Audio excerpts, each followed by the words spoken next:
Hey, fellow dragons. It's time for the school montage. Sit back and enjoy the montage.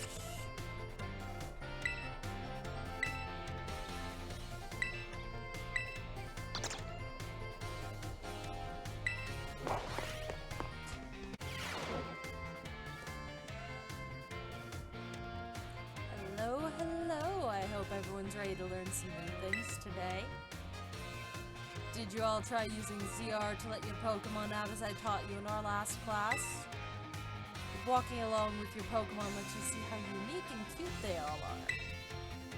I'd also highly recommend picnics for when you want to spend some quality time together with the Pokemon in your party.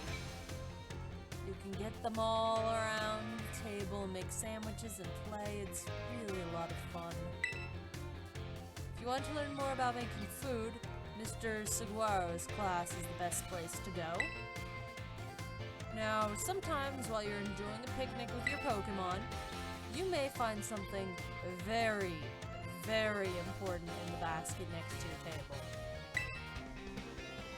This very important thing is what all Pokemon are born from. Let's all say it together. Eggs. Phew, you got it all right. For a second I thought some of you might have been stupid. Very important something I'm talking about is a Pokemon egg. Although we still have never seen a Pokemon lay an egg. And then there's Tandemouse and Mousehold, who are an entirely separate clusterfuck. Like, seriously, it is not clear where eggs come from. But the Pokemon end up with them and place in a basket rather stealthily. And walking around with the egg will help warm it and allow it to hatch. Eggs won't warm up by sitting in boxes. You have to have them in your party. Oh, and there's one more super important thing I'd like you to remember about eggs. Pokemon entrust us with their eggs because they believe in us. So, I would be happy to see you all being responsible little parents for your little Pokemon eggs. Oh, was that the bell? Shit, my most important part came right as the bell rang again. Well, see you next time, I guess. Hello, everyone. Let's have a fun class today. Tell me, do you all enjoy shopping? Buying tasty bread or choosing new clothes or even just window shopping is so much fun. In today's class, I'd like to use shopping, one of my own favorite hobbies, mind you, to teach all about math. I'm sure everyone here has visited a Pokemon at least once. They sell all sorts of Pokemon items. Pokeballs are one of the many useful items you can find there. They cost 200 Poke each. Now then, I'd like you all to do some thinking here with me. One Pokeball is 200 Poke, and you had 2,000 Poke and bought as many Pokeballs as you could afford. How many would you receive?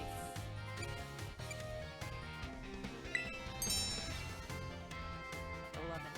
That's correct. Well done, Katri. With 2,000 Poke, you can afford to purchase a maximum of 10 Pokeballs. However, if you purchase 10 or more of any one type of Pokeball, you will also receive one Premier Ball, a special white ball that is basically a Pokeball of a different color, as a bonus. So the correct answer is in fact 11. It sure is nice to get a little bonus on that shopping trip, isn't it? Oh my, is that the bell? I suppose that's all for now. What a shame. I'm looking forward to seeing you all in the next class. I hope you're looking forward to it too.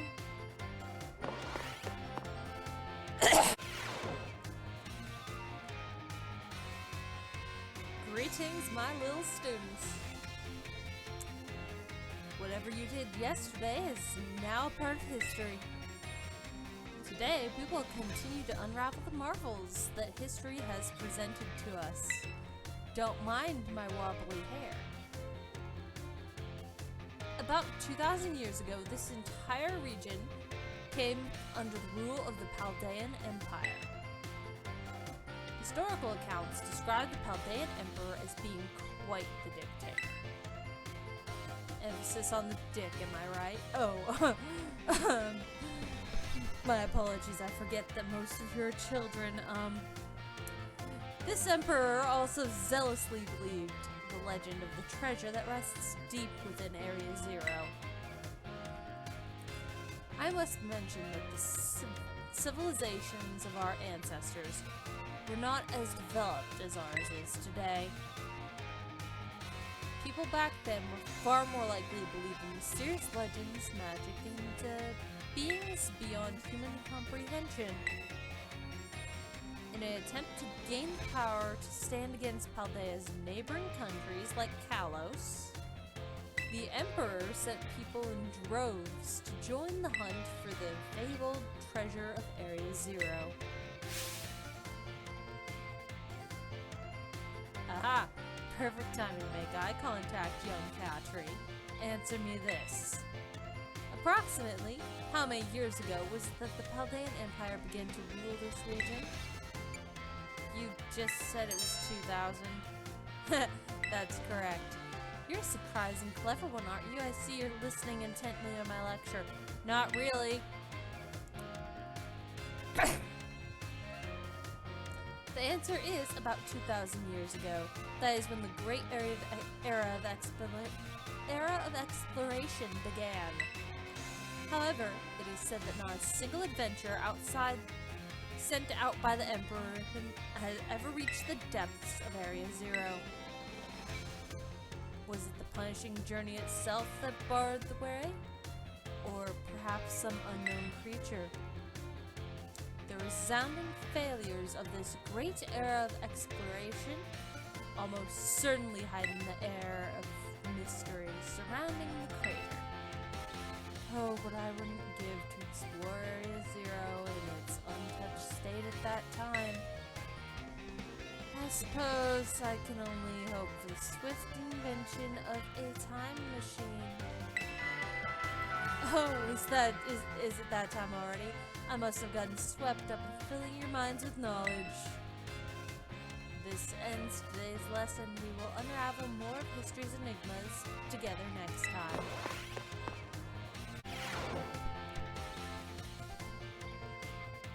My dear friends, how are you all today? Feeling absolutely fantastic, I hope? It's time for Salvatore's language lesson. Êtes-vous prêts? Are you ready, everyone? You can answer with yes or oui.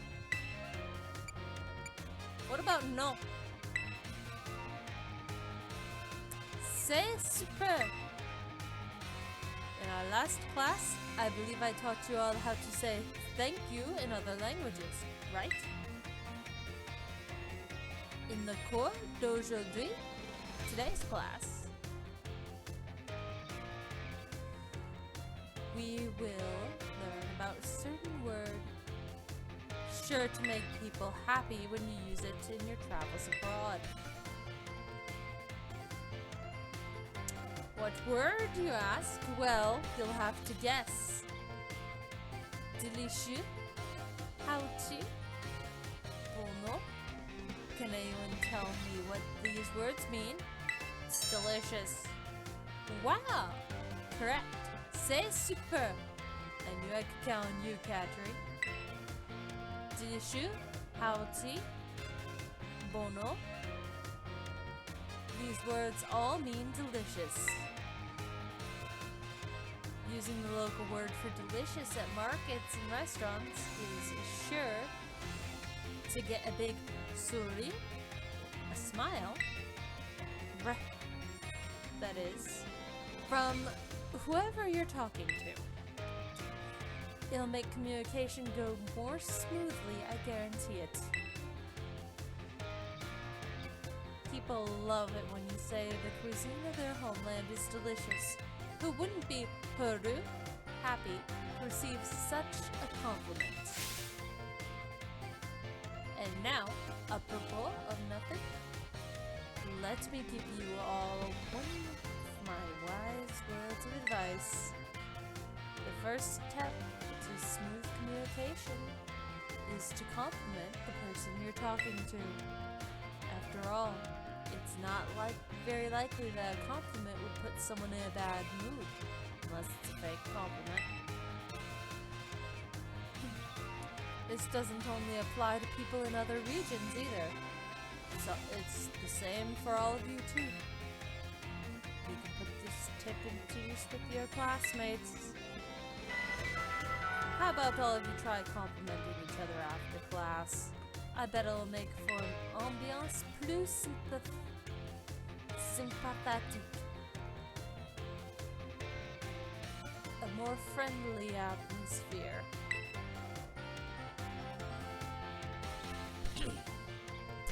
That's all for today. See you au prochain cours. Next lesson, that is, adios, matinee.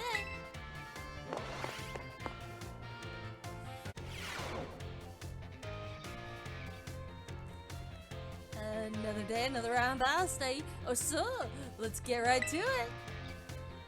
Is everyone excited about the treasure hunt? I'm excited about the treasure hunt. It's always a great adventure. Take on gyms, go to new places, run all over the place with your Pokemon partner. Maybe we'll do some laps around the track today. Wait, no. While you're running around out there, you probably come across some big shining crystals fairly often as well. These crystals are actually collections of terrestrial energy that's seeped up out of the ground. Check out these crystals to battle Terra Pokemon with your friends or other trainers in a group of 4. We call those battles Terra Raid battles. The Terra Pokemon you face off against Terra Raid battles are crazy tough. Some of them are batshit. They sometimes act differently than regular Pokemon, so you'll need to be on your guard. Luckily, trainers can also use a special action in Terra Raid battles. It's called cheering! And there are 3 different cheers you can use. First is go all out. Boosts attack and special attack of allied Pokemon. Hang tough is the second one. It boosts defense and special defense of allied Pokemon. And third, well, let's see if you can guess. This cheer restores HP all allied Pokemon. What do you think it is? Obviously heal up. That's right. Maybe I should make you the battle teacher, huh, new kid? My name is not new kid. Third and final cheer is heal up. It's a real powerhouse with the ability to restore both HP and cure status conditions. You can cheer up to 3 times during a single Terra Raid battle. Also, cheering uses up a turn battle, so you won't be able to have your Pokemon use any of its moves when you cheer. So, be careful. Conclusion. Try everything at your disposal. Nothing seems to be working. Try cheering on your allies. Providing support for your team can sometimes open up a new realm of possibilities. Aw man, I was just about to suggest we do some hand-on practice to really drive the point home, but I guess we're out of time. Class over for now. Take care, little rascals. I'm gonna go get coffee. Hassel said you can't have that. Mr. Hassel said you can't have coffee anymore, and so did Mr. Jock. Don't care.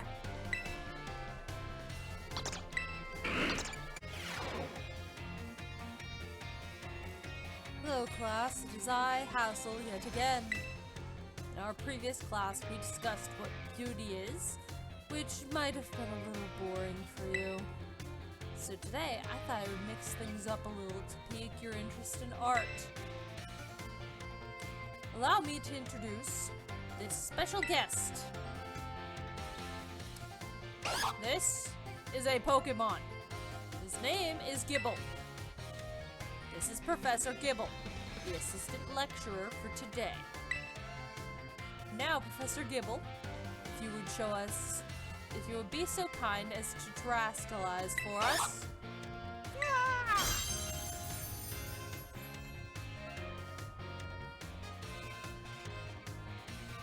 have a sparkly hat now.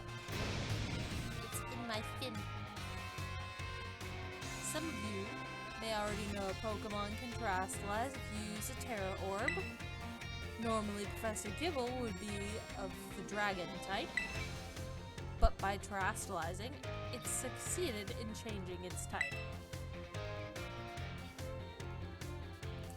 So, class, what do these lovely glistening flowers above Professor Gibble's head represent?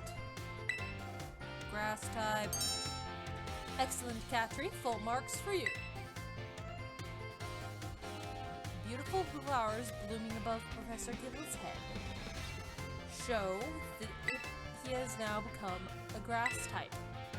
The shape of the Terra Jewel above the Pokemon's head depends on the Pokemon's Terra type. To summarize, if an opponent's Pokemon terastallizes during battle, observe the Pokemon's Terra Jewel closely to see which type it has become, and choose effective moves accordingly.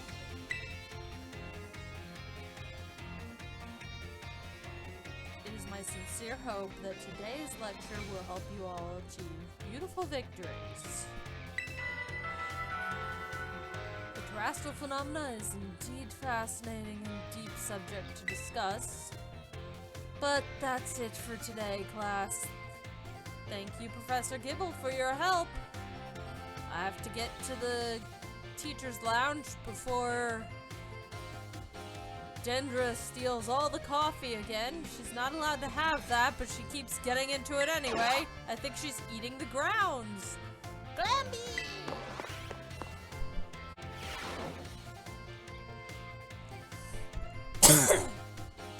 Put away your phones. It's time for class to begin. In our last class, I believe we talked about the effects you could get from food on your picnics.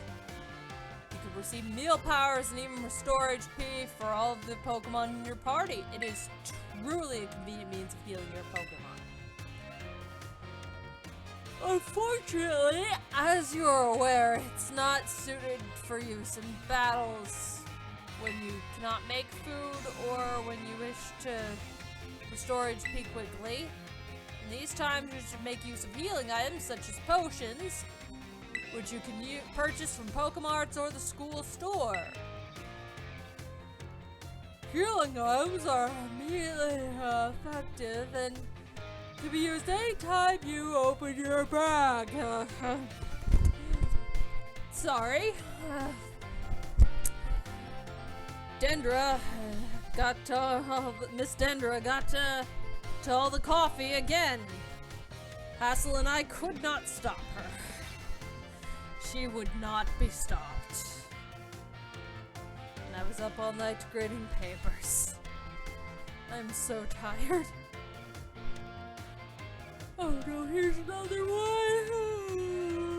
Walk. Yeah, anyway, these healing items are consumed after one use. Potions restore 20 HP. Super potions restore 60, and hyper potions restore 120. Max potions, of course, restore all of it. Pricier the item, the more HP it'll restore.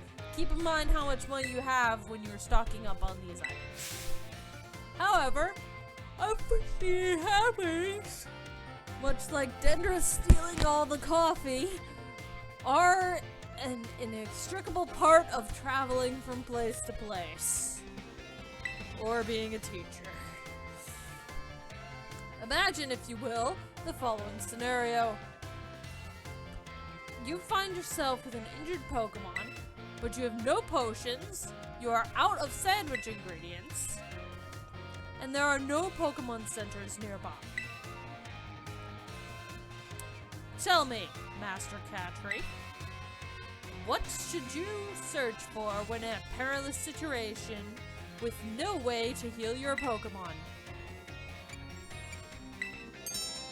Berries. Berries on the ground. Perfectly correct, Master Catry. I see you're well learned in survival techniques. If you see something shiny on the ground, it is probably an item been dropped there. You may be able to find a restorative item such as an orange berry or a potion in this way. You can use the R button to send out your Pokemon to pick up such items as well. Oh, and there's berries. Berries, by the way, aren't like items from shops. If you let your Pokemon hold on to one, they'll decide to use it on their own at some point, usually during battle. Letting your Pokemon decide the timing for itself can be quite interesting. At any rate, if you find yourself in need of healing, I suggest you look around for items on the ground. If you can't find such items, there are other methods you can employ for healing your Pokemon. But I see the bell demands that topic wait. Our time together has come to an end for today. I bid you all farewell.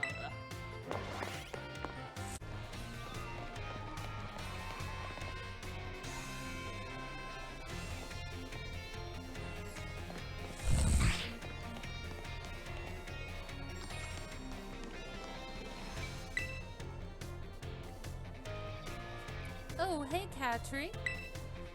Sorry, were you looking for me? I've been away from the nurse's office lately.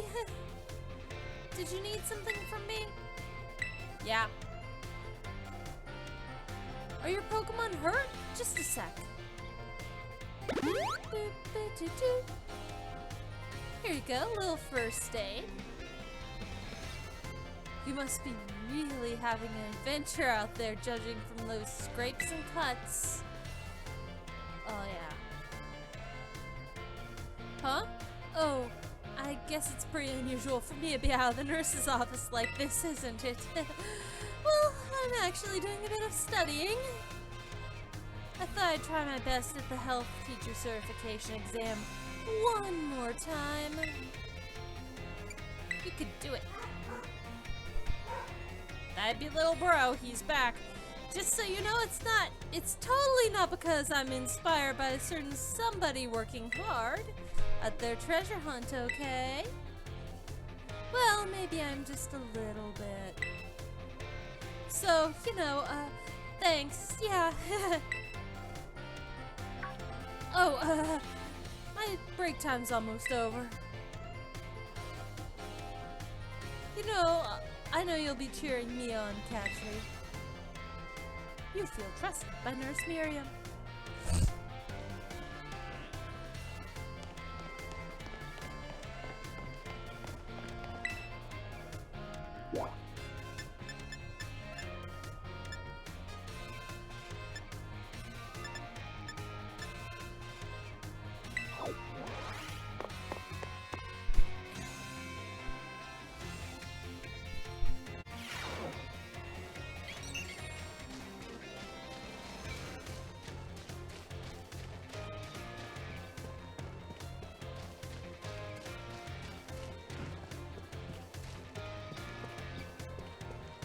Schoolyard too big.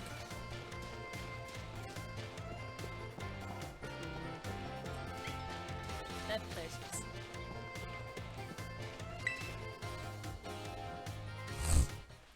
Basunu kid! Have you come out here to the schoolyard today for some training? Probably. Nah. Ah, sorry. That was a little rude of me to ask. I know the point of training isn't to show off in front of other people. Why don't we do a bit of brain together? You know, to help get to know each other a little better. Ready? Let's go! Run, run, run, run, run! 3 hours later. Oh, that worked up a nice sweat. You got a good pair of legs on you, new kid. Good. Good bad training sure does make the body hungry, doesn't it? I'll let you have one of my homemade sandwiches as a way of saying thanks for running with me today. Feed those muscles.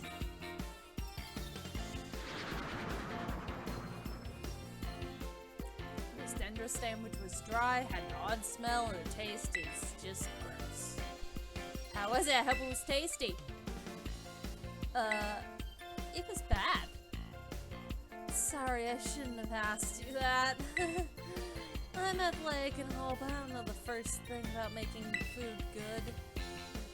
And as your honest reaction just reminded me, well, see you later. Enjoy your sore muscles tomorrow, bitch.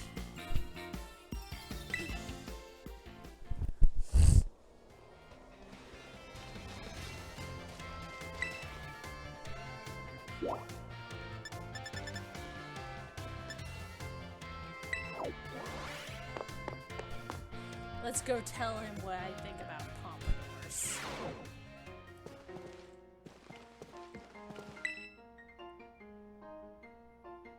Oh, why hello, Master Catry. How is your treasure hunt coming along? All sorts of fun adventures, I hope? It's been alright. Wonderful, I'm glad to hear it. Do keep in mind that the treasure hunt has no set course or criteria you must follow.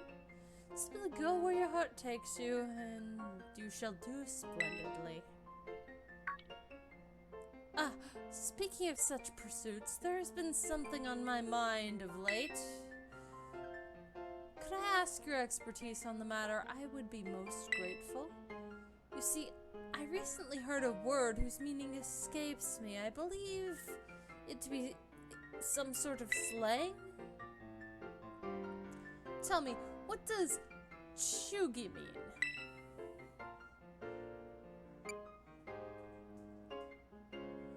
I don't fucking know. It's a gumball. A very chewy gumball. So, is that some sort of confection that children are partial to recently? I shall have to try one of these chuggies for myself sometime. The words used by young people these days are quite often beyond my comprehension. But when I learn the meaning behind words, I feel that much closer to my students, and I don't have any ulterior motives in learning new slang at all. I am most grateful for your help on that front.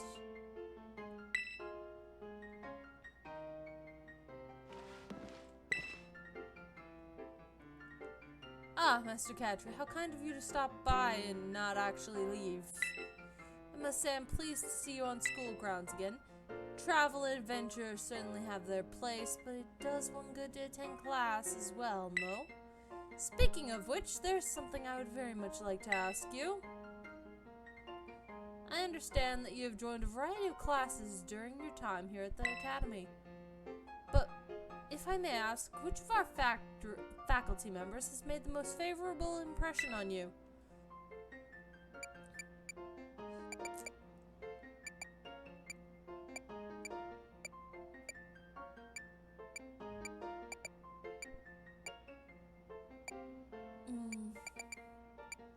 We'll go with Hassel.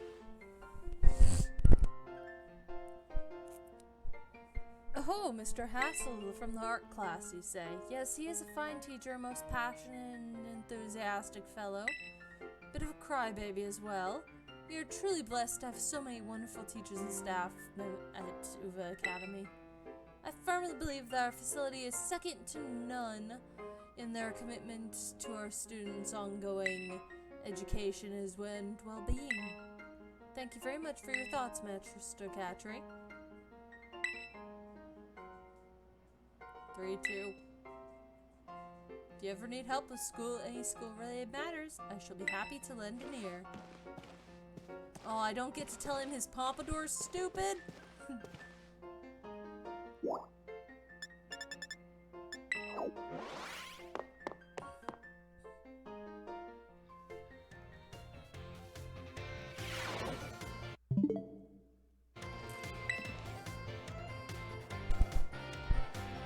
Welcome to the Home Economics class. I consider this to be my very own castle of sorts. Master Catry from Class 1A. Rumors of your activities always seem to be bombarding me from all sides. My activities? Indeed. People from all over have been talking about how strong of a battler you are and the amazing Pokémon you take along with you. You are quite the object of everyone's interest, though I imagine that may be a bother to you. The home economics classroom is something of a place of rest for the Academy's students, you see. Here, they'll delight in sharing the latest gossip and enjoy a light snack. You come up quite often in those talks recently, Master Catry, so much that I find myself intrigued. If it's not a burden for you, I would very much enjoy having you come see me again sometime.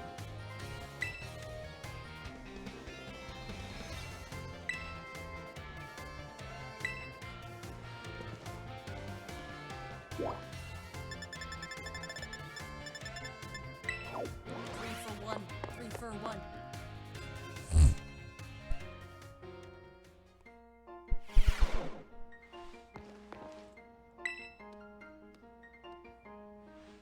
Oh, Catry. Did you come all the way to the staff room just to see me? All the way here? Seems I finally made it into the hearts of my students. That makes me très happy. After all, like I said in class, communication is very important.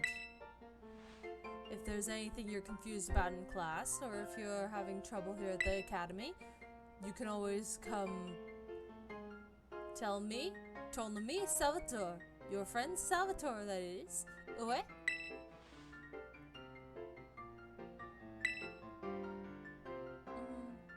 No. Let's get Raifort out of the way. She's sus as hell. Ah, yes. Catry from class 1A. The way you conduct yourself in my class, the answers you give to my questions, I admit they pique my interest. You are quite the interesting pupil, I must say. Tell me, Catry, given a choice, which do you prefer? Things of old or things that are new?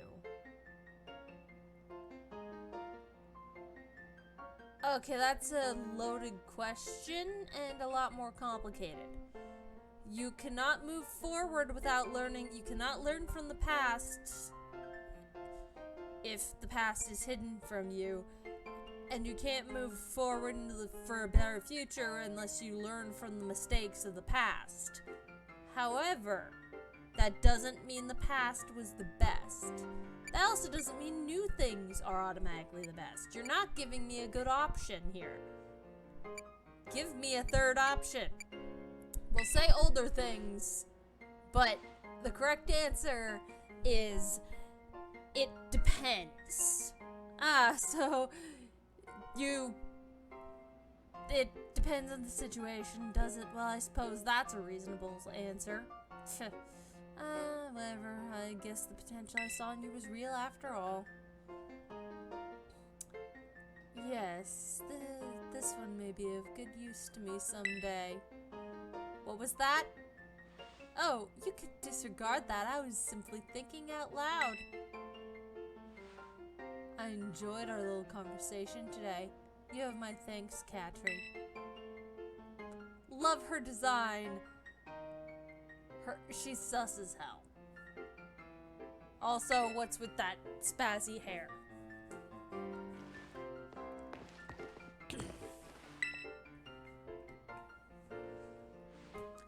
Oh my, if it isn't Catry. Hello there. Do you perhaps have a question about class? Nah, we're good. No question. I'm glad to hear it. Perhaps you won't mind a little quiz?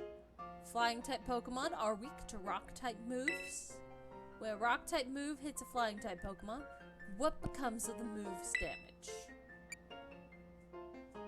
Doubled. Yes, that's right. The correct answer is that the move's damage is doubled. Man, I like beating up flying types. Miss time! Miss time! Oh my, I see one of my more energetic students is here to see me. You'll have to wait your turn. There's only one of me after all, dear. Miss Time, is it true you used to be a gym leader? That is indeed true. I'm quite the strong battler, you know. Wow, that's so cool. Why'd you quit? So you want to know, do you? Well, first off, I didn't quit. I retired. But I might be persuaded to tell you the full story if you wait your turn. Okay, I can wait my turn. I sure can. I'm sorry for cutting our conversation short, Katri, but I seem to be in high demand today. Feel free to come see me anytime you have questions for me.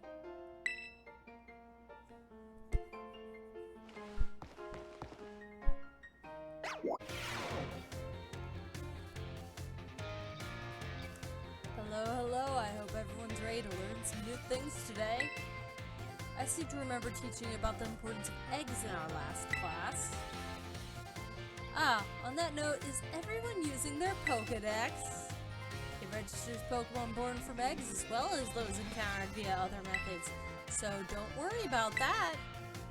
And, just so you know, I'm the one who developed the Pokédex app. It was way before I started teaching here at the academy. Back then, I was a researcher. In fact, Director Clavel wasn't working in education at that time either. He was researching alongside me at the same facility. We got to research Pokemon together day in, day out. Those sure were fun times. I got yelled at all the time, though. Professor Turo is a hard ass. Wait a second, how did I get into this? Pretty sure I was talking about the Pokédex. Anyway, today I'd like to teach you about catching Pokemon. As you all know, a great way to catch Pokemon more easily is first to lower its HP. But there's another way to up your chances of a successful catch. Can you guess what it is? Status effects. Wow, that's right, Katri, good job. Correct technique for making Pokemon easier to catch is inflict them with status conditions. Sleep is an especially effective status condition that makes Pokemon drastically easier to catch. If you have any Pokemon that can use moves to put Pokemon to sleep, like Sleep Powder, Hypnosis, and the like, filling up your Pokédex will be a cinch. There are other ways to improve your catching rate as well, like using Pokeballs specifically designed to be effective against certain Pokemon or at certain times of day. Eating food that gives you catching power works too, or sneaking up on Pokemon from behind to catch them by surprise when you start a battle. If you're having trouble, you may want to make rounds to the gyms to get badges. Getting gym badges makes it easier to catch Pokemon of higher and higher levels. Please do come show me your Pokédexes once they start to fill up, and aww, another day, another enjoyable class. Oh, I almost forgot, next week will be the midterm.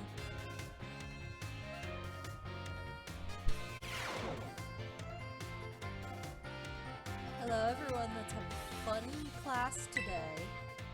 Tell me, do you all enjoy fortune telling, horoscopes, and the like? No. I think it feels great to read your horoscope and see that it says good luck is coming your way. So today, I'd like to teach you all math while focusing on the topic of luck. Perhaps you've seen the following phrase crop up during Pokemon battles. Yay, critical hit! When a Pokemon lands a critical hit, the damage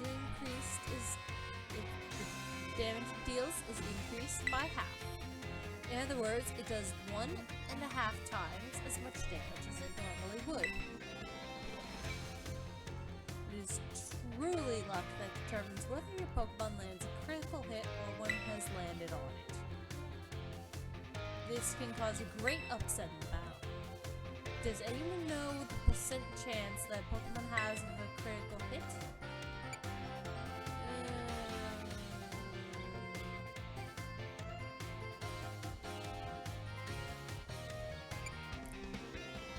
About 12%?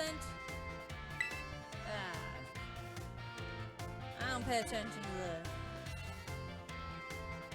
chance of landing a critical hit is supposed to be 1 in 24, which figures to roughly 4.17%. The odds are more favorable for certain moves, though, which is why moves such as Stone Edge and Shadow Claw have about 12% chance. You must use those moves a lot.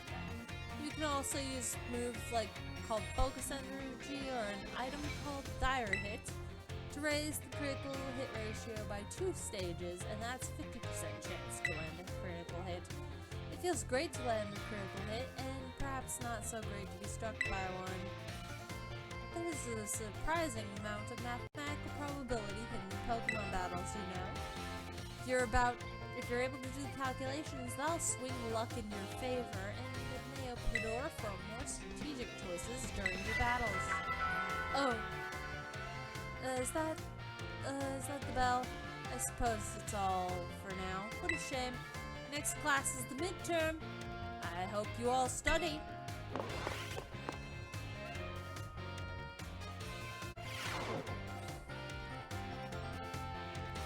Greetings, my little students.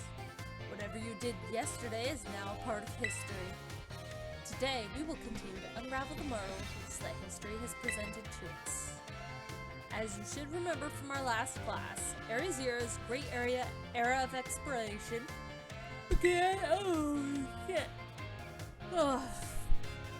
began about 2,000 years ago, before Dendra and her coffee-stealing ways came into being.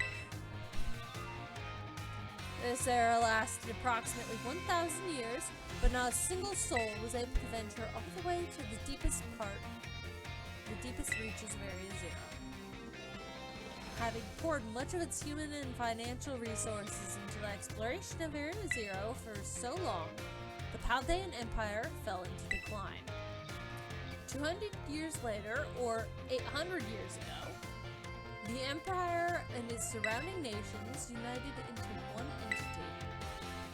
This was the formation of Paldea as we know it today. Ah, yes. This very academy, where you're filling your minds with knowledge, was also apparently established at that time. In fact, the school building, though it's certainly undergone repairs through the years, is just as it was when it was built so long ago. This very structure is a piece of history. Ah, things of old are truly splendid. I would certainly prefer it to not have the Pokeball portion, though. That's a relatively new addition. Ah, perfect timing to make eye contact, young Catry. Let's see if you've been listening to my lecture. Tell me approximately how many years ago was this academy of ours established? 800. Correct. The look of your concentration on your face was indeed just that. I hate nothing more than when a student only pretends to listen. This academy was constructed exactly 805 years ago, to be precise. In other words, your academy here is 805 years old. At that time, it offered state-of-the-art facilities and uniquely innovative curriculum. As such, people used to say, those seeking knowledge need only look no further than the grapes of Paldea. That's right, they were referring to Uva Academy. Instead, this proverb of sorts was even used outside of the Paldea region. Oh, that time already, I must have gotten swept up in filling your minds with knowledge. This ends today's lesson. Next week is the midterm exam. Bring the wonders of history to the forefront of your minds in preparation. My dear friends, how are you all today? You certainly look fantastic. It's time for another one of Salvatore's language lessons. Êtes-vous prêt? Are you ready?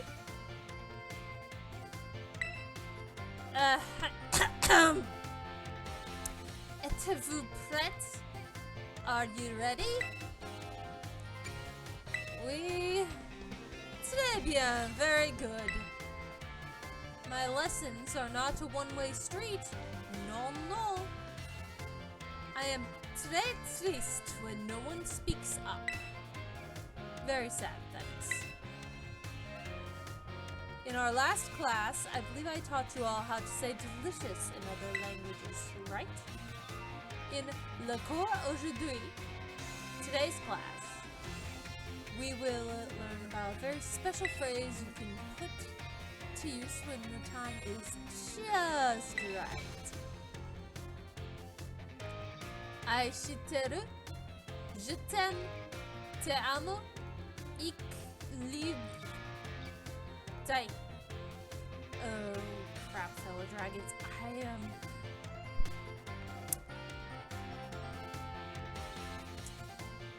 I'm gonna be real with y'all. The members of my family that spoke German passed away when I was like 3. So, like, I don't even remember my great-grandma.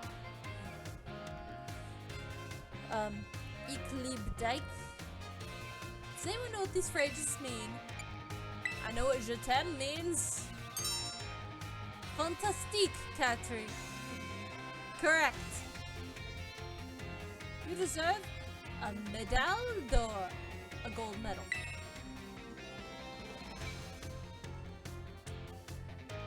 Je t'aime, te amo, ik liebe dich. These 3 phrases you may know, I think. Why? Because they're all famous ways to say I love you. Oh my. Have I embarrassed you all, my friends? What's timid little garçon et fille? Shy boys and girls. That is.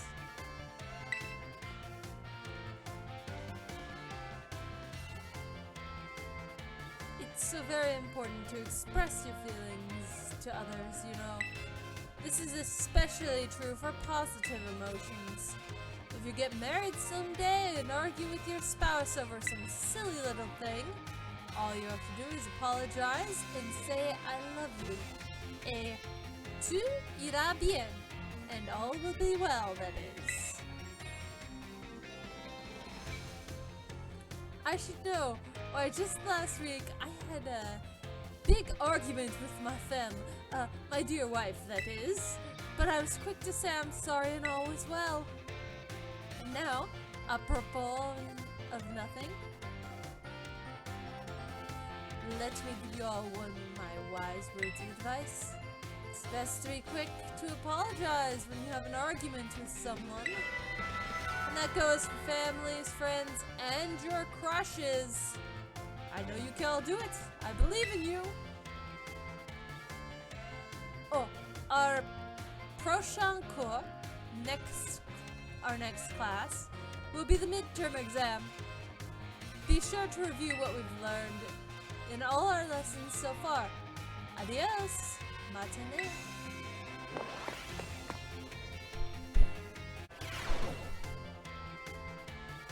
Another day, another round of battle study. So, let's get right to it. Last time we learned about Terra Raid battles. Dave, you have a chance to try them out? Huh? Terra Pokemon are super strong, and the more difficult ones will use an even tougher tactic that you'll need to deal with. We talk about their Terra Shield. It happens while Pokemon has its Terra Shield up.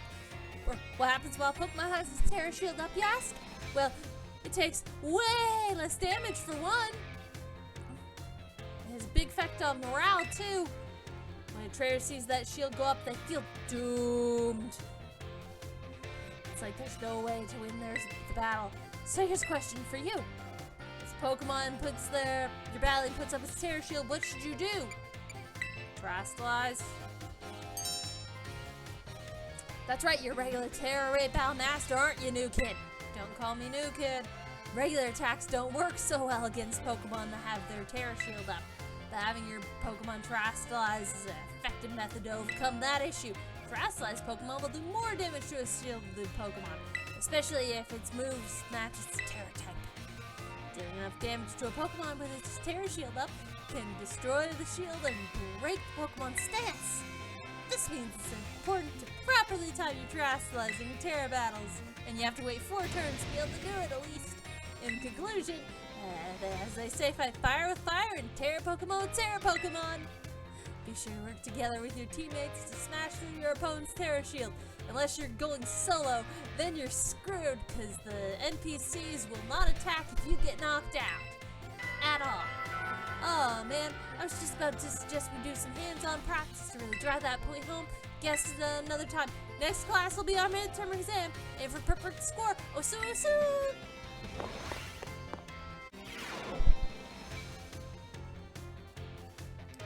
Hello class, it is I, Hassel, yet again. I've been told that my previous lecture about the terrestrial phenomenon was very well received. Thank you all for your kind words. Professor Gibble loves being here. In there, bright Professor Gibble. I like the classroom. In fact, Dendra specifically agreed that she will not steal and eat all of the coffee grounds in the school anymore if I impart even more battle knowledge to my students. So I've decided that today we will take another look at how a Pokemon can terastallize. Gip. I help. And of course, here's Professor Gibble to help us again. Now, Professor Gibble, if you'd be so kind as to terastallize for us. Yay! I'm weak to myself now. Now, what do we have here? Last class, we saw grass-type terastallizing, but this time, we have something of a different shape. Observe a Terra Jewel resembling a snowflake. Its shape is something to behold. It's a little chilly standing so close to it. So class, what Terra type do you imagine this jewel might represent? It's Ice type. Excellent, Katri. Full marks for you. The reason there's a snowflake shining above Professor Gibble's head is simple. It is now an Ice type. And because Professor Gibble is currently the Ice type moves would not be very effective against it. Keep in mind, they would normally do quadruple damage to Gibble. Now, here's some trivia about snowflakes. Snowflakes come in many different shapes and sizes, but most are classified as hexagons. Just think of it, snowflakes fall from the sky, taking similar shapes without anyone saying they must. Do you not feel the great mystery of nature, the beautiful enigma we all live in? This is a bit of a tangent, but Mr. Jock's glasses are also hexagonal, aren't they? I almost forgot to mention that you can change a Pokemon's Terra type at the Treasure Eatery, located in Medali, provided you have the correct number and variation of Terra shards. Though I must say the cook there is a bit picky, so you'll need to be on her good side if you want her help. Now, come prepared for next class, because it's your midterm examination. Thank you for today, Professor Gibble. Yay!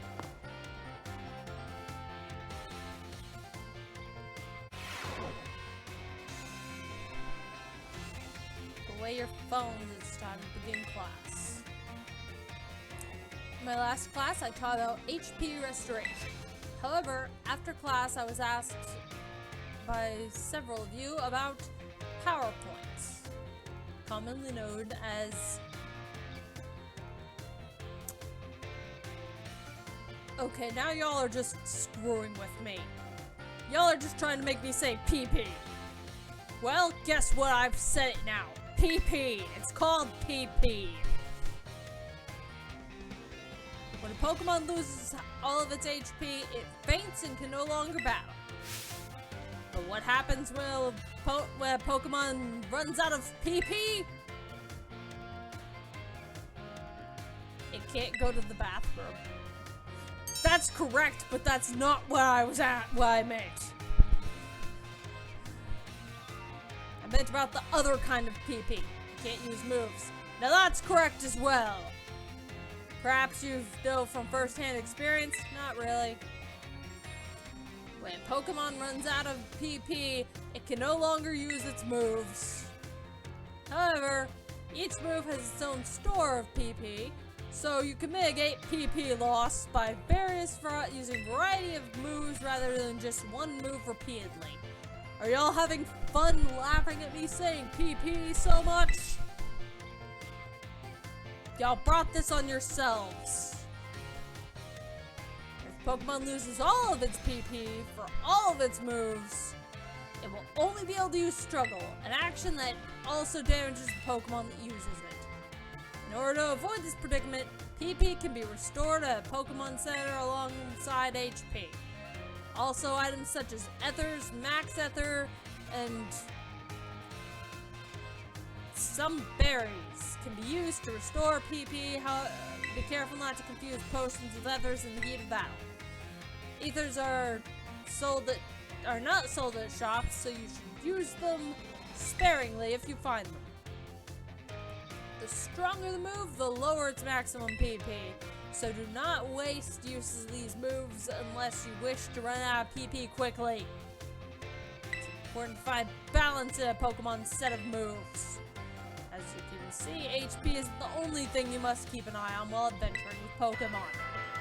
I hope you will take care to ensure that your Pokemon partner can perform at their best as you each engage in the treasure hunt. Our time together has come to an end for today. Our next meeting will be an examination day. Be sure to review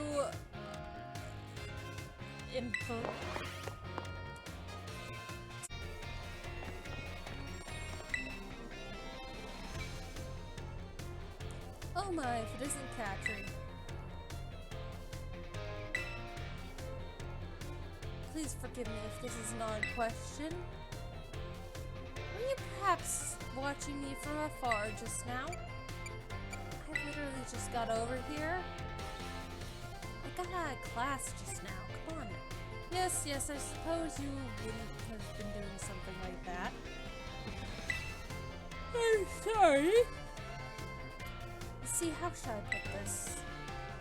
Recently there have been times where I feel as if I'm being watched.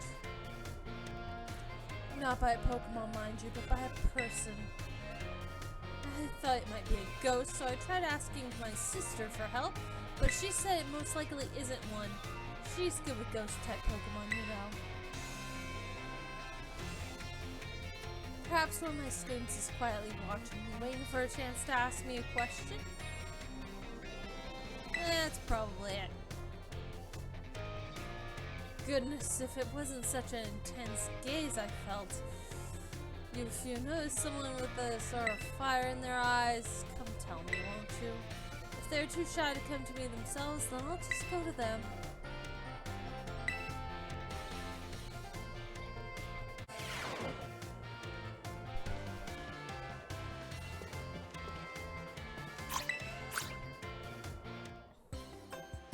Asuna kid! Hey! Fancy meeting you here in the home economics classroom. What a coincidence, eh? You're here to cook stuff too, right? Why are you in here? So, well, you see, Miss Dendra tells me she's here for intensive training in sandwich making. Oh, well, no use hiding it now, I suppose. Oh dear, I'm terribly sorry. Were you keeping it a secret? Well, I mean, not really, but it doesn't look very cool to openly admit I'm here for intensive training, you know. You're the training chick. Everything you do is intensive training, I thought. Still, I'll be more careful in the future.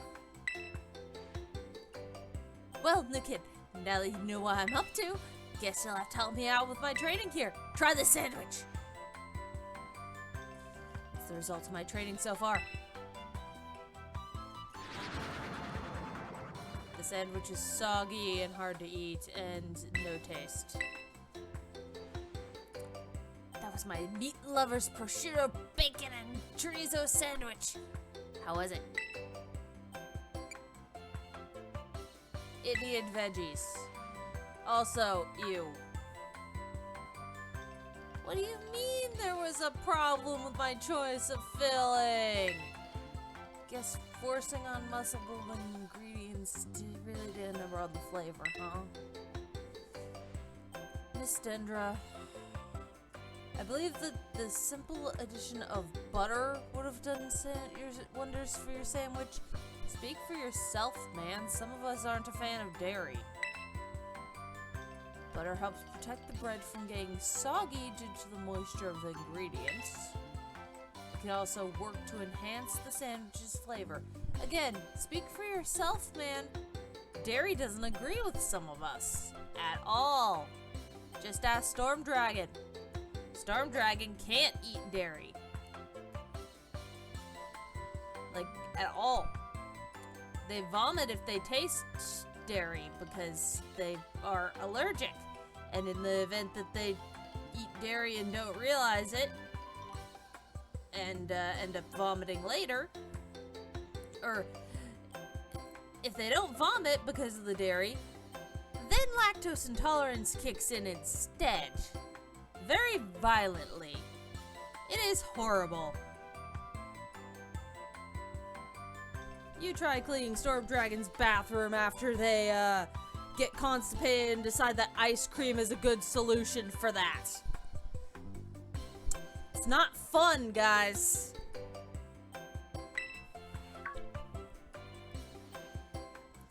Oh, butter, that makes sense. Thank you for teaching me that tip, Mr. Saguro. But, why didn't you tell me that while I was making the sandwich? Well, you see, when I saw you, I had not realized you'd begun your, food prep? I thought you were simply trying to destroy my classroom. Oh.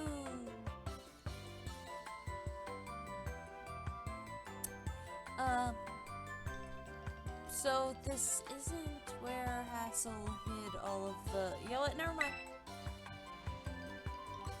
Well, anyway... New kid, thanks to you and Sagaro here, I may finally be able to get the hang of this. Thanks to your advice.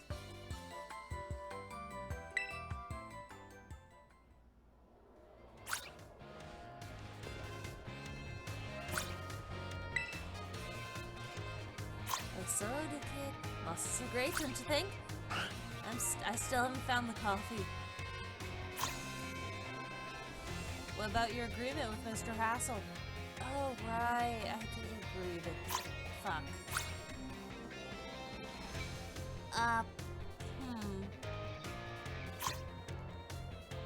Alright.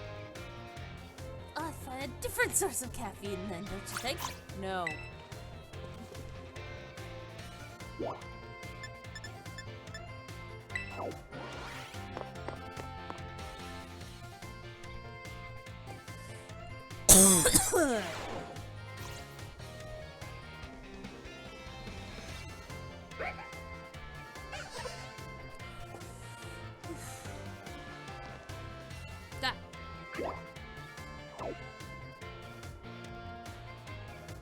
No!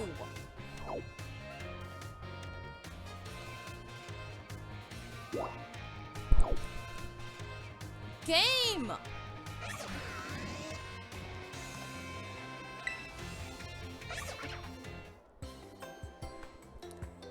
Hello, Master Catry of Class 1A. It has been some time since we last met. Are you here to eat as well? I wandered around. Yeah, drawn in by the irresistible aromas, I imagine. I am very inconsistent with his voice. I should fix that. I'm here to serve a student cafeteria, let's say. I'm observing the nutritional content of food that our students partake on a regular basis, and I'm here for no other reason. One item on the menu that I'm particularly interested in is the peanut butter sandwich. It's sweet and quite delicious. Yes, perhaps I will order one right now. Oh, look! It's Mr. Saguaro. He's so fashionable and cool. Guess teachers come to the cafeteria too, huh? Do you think he'll have an egg sandwich? No way. If he gets anything here, it'll definitely be something spicy like the 5-alarm sandwich. Ah, he's so cool. He'll definitely get the wild and spicy 5-alarm sandwich. Could I have a 5-alarm sandwich? I do enjoy the thrill of spicy food. No. Ah, you suggest I have a peanut butter sandwich, Master Catcher. I suppose I will have to try one if you insist.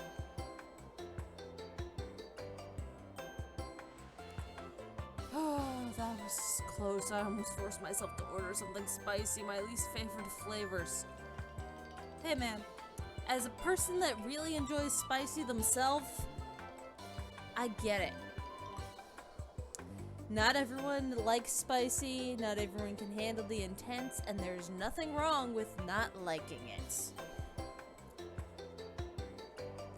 As long as you don't say that it's horrible just because you can't take the burn. Then don't be mean to people that do like spicy. Did you just sip tea? Yeah, got a problem with it? Where did you get tea? I have tea in my pocket at all times. It's in a thermos. Got a problem with it? No. But thank you for restraining me.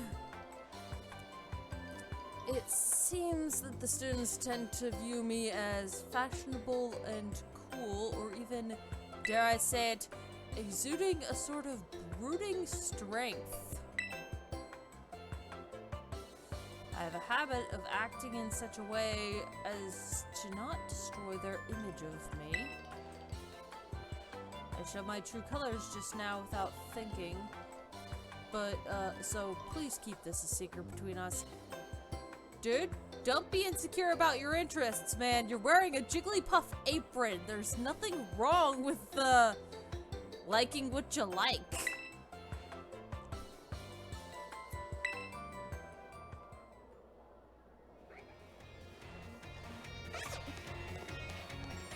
Also, everyone could hear us.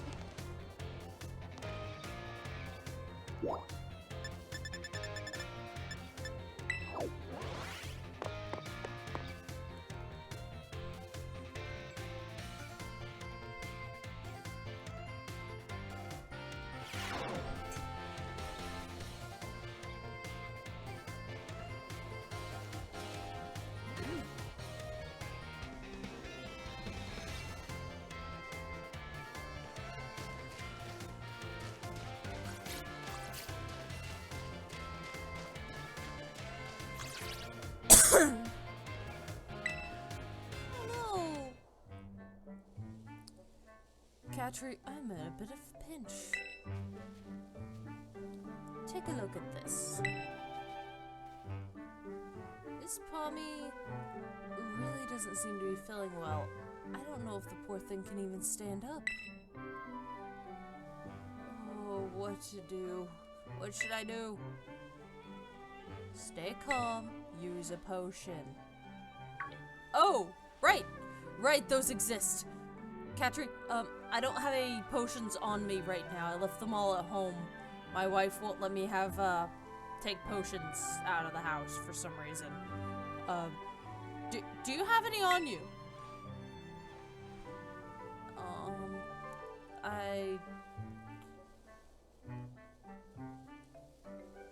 I only have super potions and hyper potions. Here, have a super potion. Oh, what do I do? Hold on. What? Oh! Oh, I managed to sneak one out. Awesome. Oh, wait, there's a note. Oh, I'm only allowed one potion per day. So don't let Pokemon get hurt.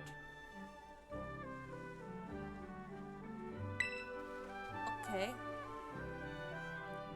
Alright, I'll fix you right up, little friend. Potion power, go!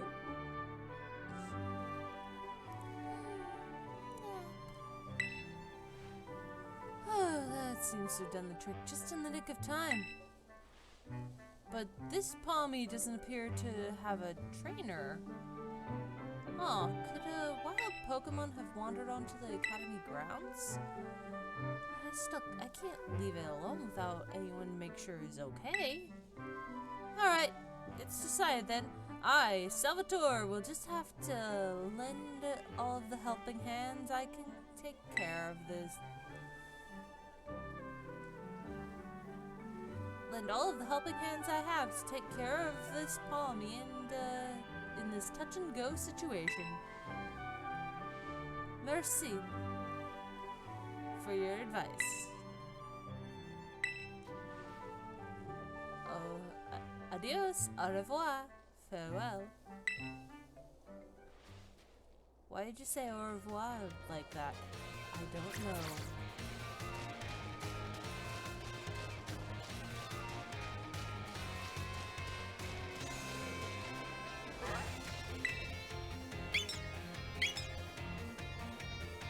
Hello there, Katri. I try to visit the schoolyard from time to time. It's good to see young ones with so much energy and vigor. What? Oh, yes indeed. Just watching is enough to make even an old man like me feel more alive. You were fawning over how cute the Starly were, weren't you? Yes. Master Hassel, might I have a word? Hey, what are you doing here? I told you not to bother me at work. Seriously, how many times have I told you not to bother me when I'm here at the academy? Yet I am bound to come. Our family's future is of paramount importance.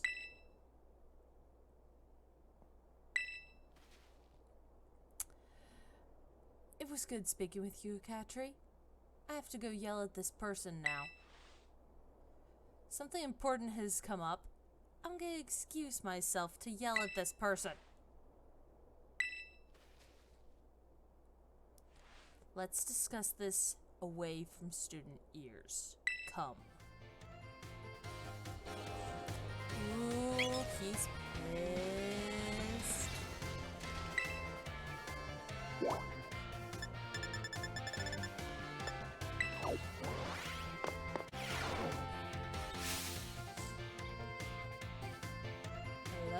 Hello everyone.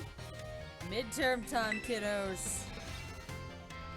Sure feels good filling those empty spaces on an answer sheet, doesn't it? Take your time and contemplate each question carefully.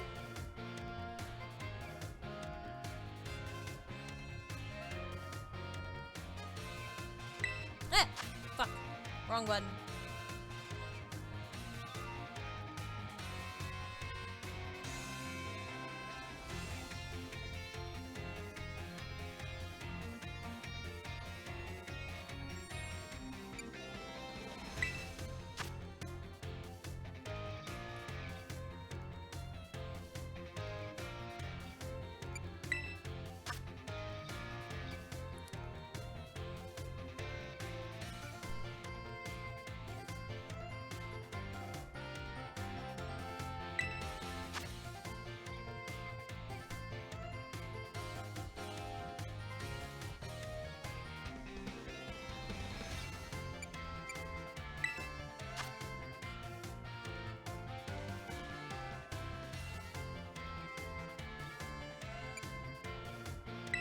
It's alright.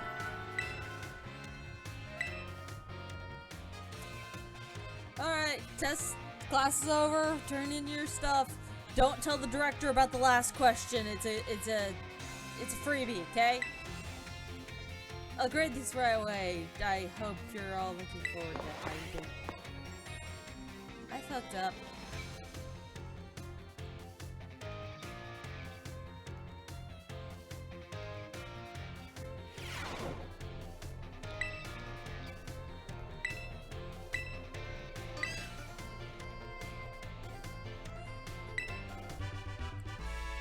Yeah, because I forgot how these tests work. And for some reason I tried to press... I did dumb.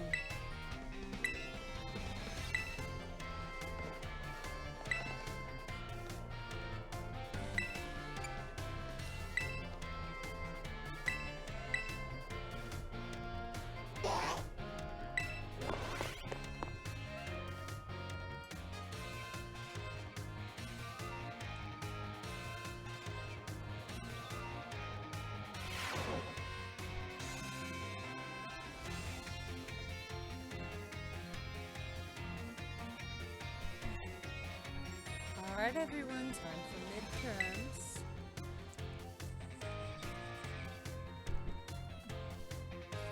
I'm sure the fun experiences you all had in my class will serve you well as you answer.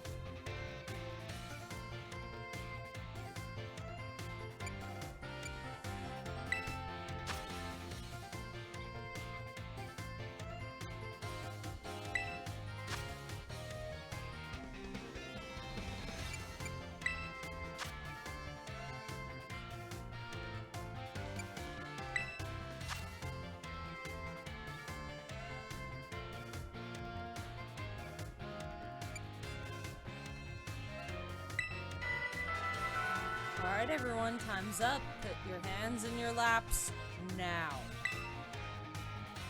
You were all concentrating so hard, I can't wait to see how you did. Go and ask for your scores at the front desk. The loading screen will give me time to grade them.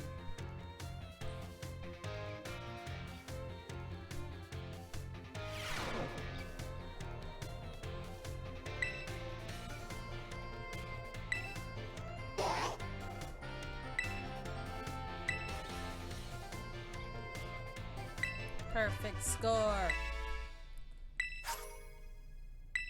Candies. What am I doing? I need to walk away.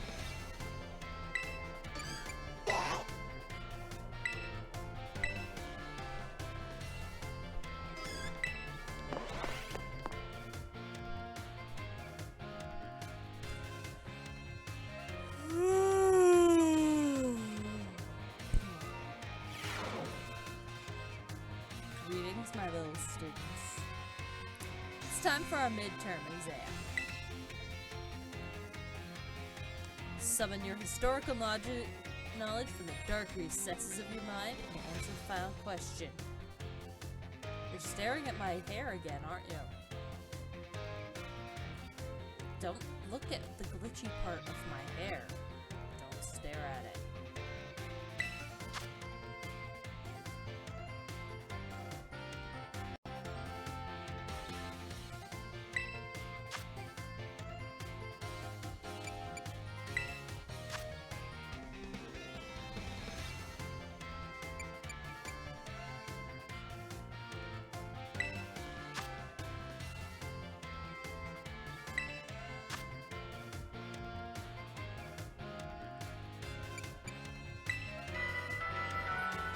Time's up. Put your writing utensils down. That last question was a freebie. Even the least capable of you should have surely padded your score there. I sincerely hope you did, anyway. If for some reason some of you might have thought we were talking about oranges. No idea why. Grades are front desk as usual. Loading screen should give me time to grade them.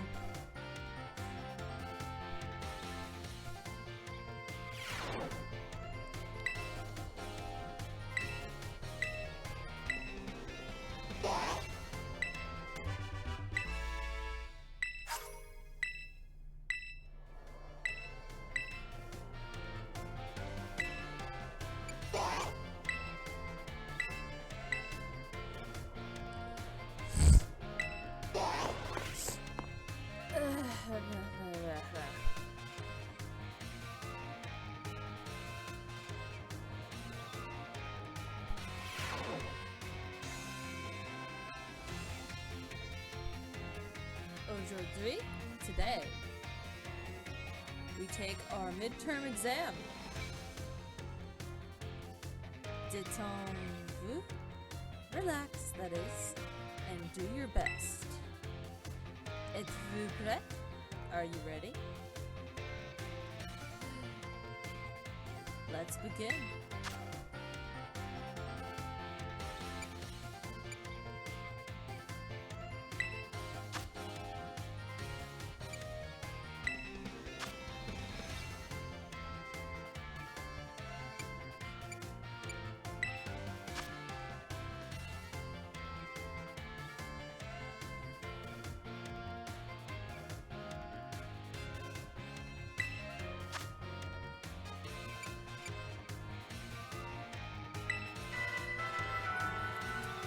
C'est fini.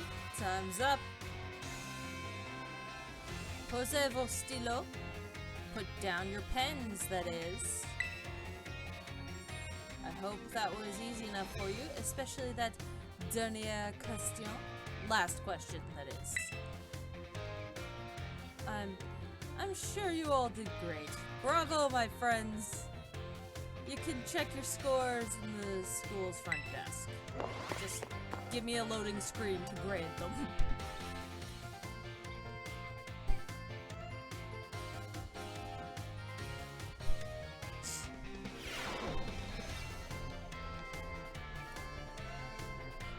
Feels great to get that test out of the way.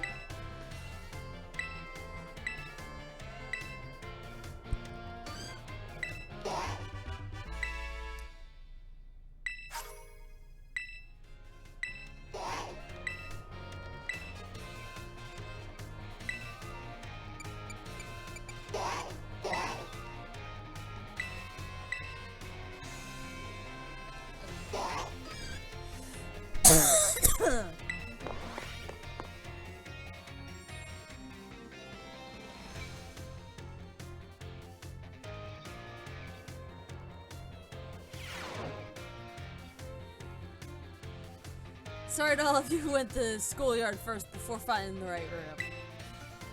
I guess we could do our tests in the classroom at least. It might be hard to write your answers out on the field. Oh yeah, by the way, we do in fact have a classroom. Alright, time to put your game faces on and do those. Oh shit. I need an alternate source of caffeine. Time to put your game faces on and devour those test sheets.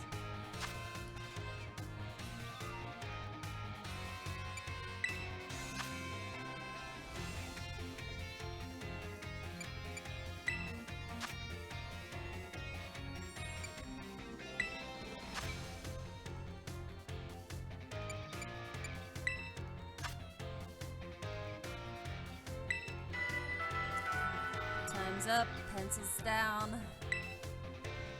Saw you give it everything you got. You better get perfect scores. I'm gonna grade all of them right now. I'm doing this right in front of y'all. Yeah, everyone, ask your scores at front desk. I'll be done before the loading screen.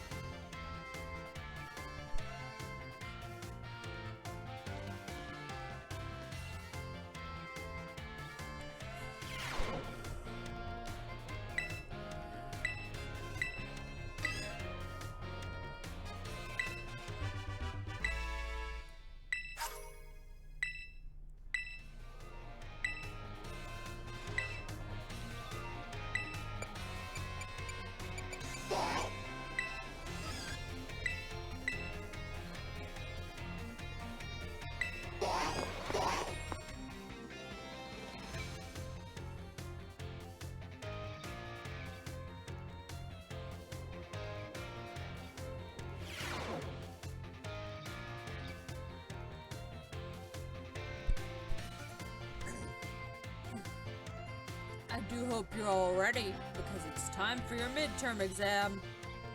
Oh crap, that's what I do for tomorrow. Shit. I do hope you're all ready, because it's time for your midterm exam. Focus and do your best. And begin.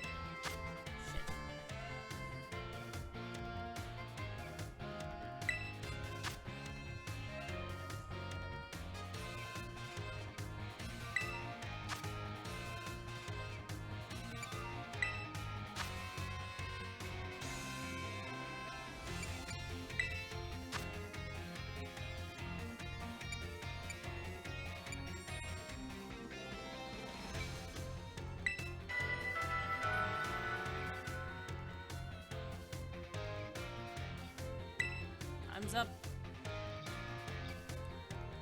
I'd rather not have students worry about passing or failing in my art class, but tests are required and they're tests after all.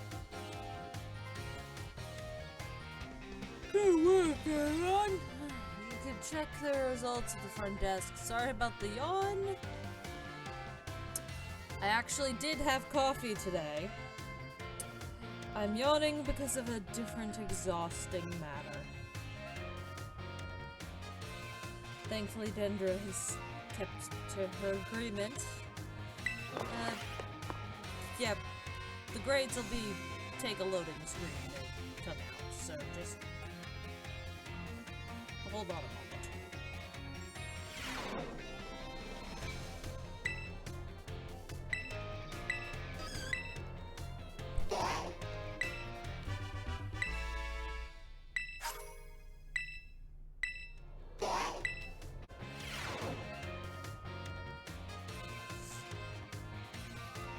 Hello, I hope everyone's ready to learn some new things today. You all did really great on the midterm exam. Thanks for answering my little question at the end, too. I'll be sure to keep your responses in mind.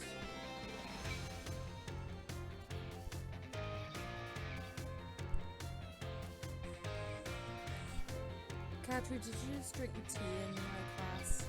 Yeah, got a problem with it? No. No, I don't care. If anyone else has tea or something, feel free to drink it. Good.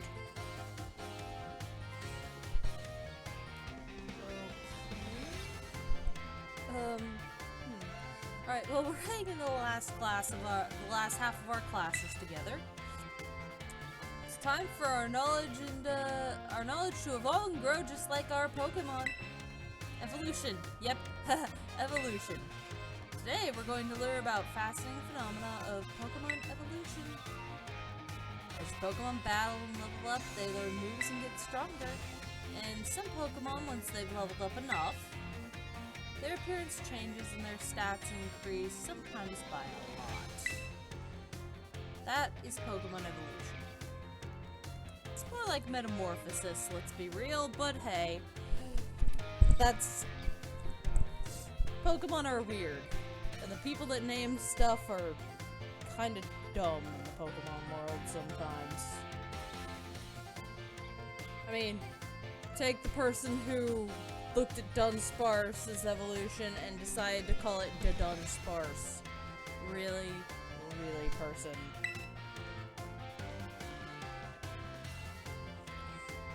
Pokemon can become very strong when they evolve, making them trusty partners in battle. But some people prefer to keep their Pokemon in their adorable little teenage years, or baby years. To do this, you just need to remember a certain button when your Pokemon begins to evolve. Say it with me if you already know. To cancel evolution, press the B button.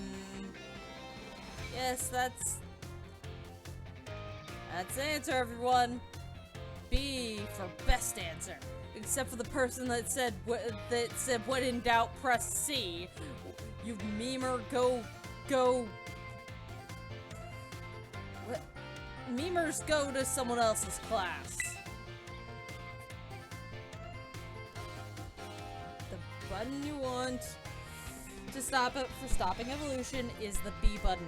There isn't even a C button on this controller. Now, there was a period of time when there was a C stick, but it was not a button.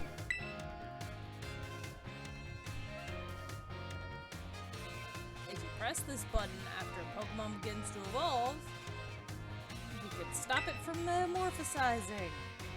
Metamorphosing.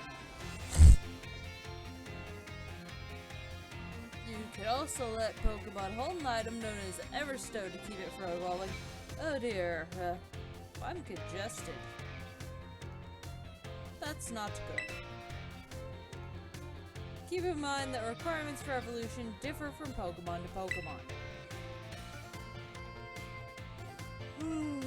Oh fuck, I'm congested and sleepy. Oh, I'm gonna need to go to the infirmary after this shit. Some may evolve via having a certain item used on them, like fire or thunderstone. Others may have to learn a specific move or defeat specific Pokemon in order to evolve, and some might have to use the same move over and over again. The way Primeape evolves into Annihilate is especially strange. You see, there's certain moves... Oh. Whoops, looks like we're out of time. Guess we'll have to end the class today. Thanks for all your attention.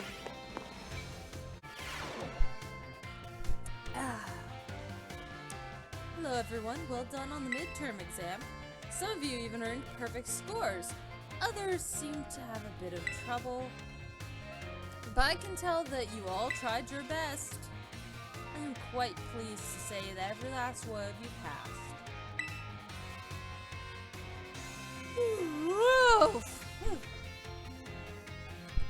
Pardon me. I've been trying to hold in that yawn for a while. I passed Mr. Jock in the hall, and he was yawning up a storm. Now I think about it, I believe Hassel was also yawning in the teacher's lounge, which is weird because there was plenty of coffee this time. Oh well. I assume that you've all come to love numbers. Stay sharp and try your best for the rest of my classes too. Speaking of staying sharp, do you know how that word applies to Pokemon battles? That's right, it has to do with stat boosts. Pokemon stats can rise and fall throughout the course of battle, correct? For example, if Pokemon uses a workup, its attack and special attack will rise by 1 stage each. And you may know that each time Pokemon's attack or special attack rises 1 stage, moves affected by that stat will deal 50% more damage. If that Pokemon from our previous example here were to use workup again, both its attack and special attack will have risen by 2 stages in total.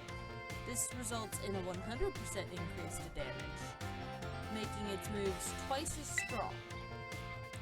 Sword Stance, on the other hand, boosts attack by 2 stages at once, allowing the Pokemon to deal double damage after a single use. Using Sword Stance twice would boost Pokemon's attack stat by 4 stages. How much more damage would this Pokemon then deal?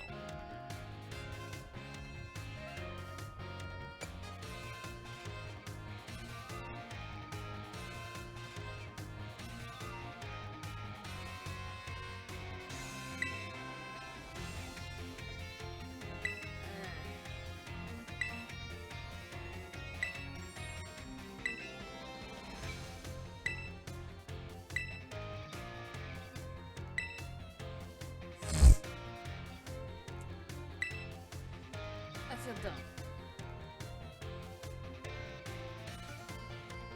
By the way, if its stat simply rose, that means it's gone up by 1 stage, and if it rose sharply, that's 2.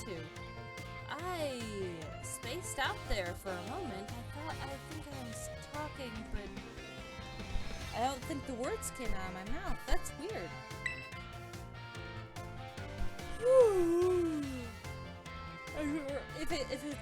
If a stat rises drastically, it's 3 stages. Oh, and attack X and attack special and attack X special attack are items that can be used once in battle to sharply boost stats of whatever. Oh, that's the hell. Suppose that's all for now. What a shame. Today's lesson was a little difficult, but review what you've learned in order to stay sharp.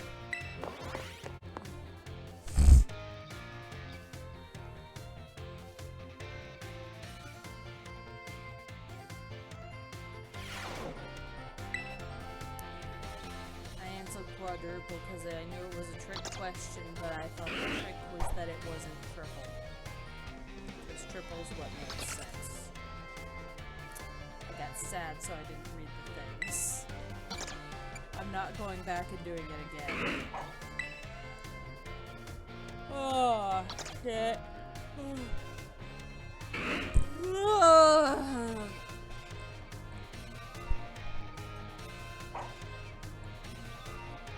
I'm sorry about my yawning.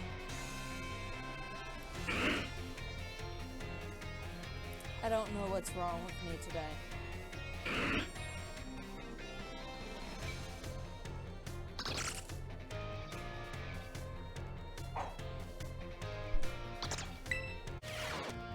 Greetings, my little students.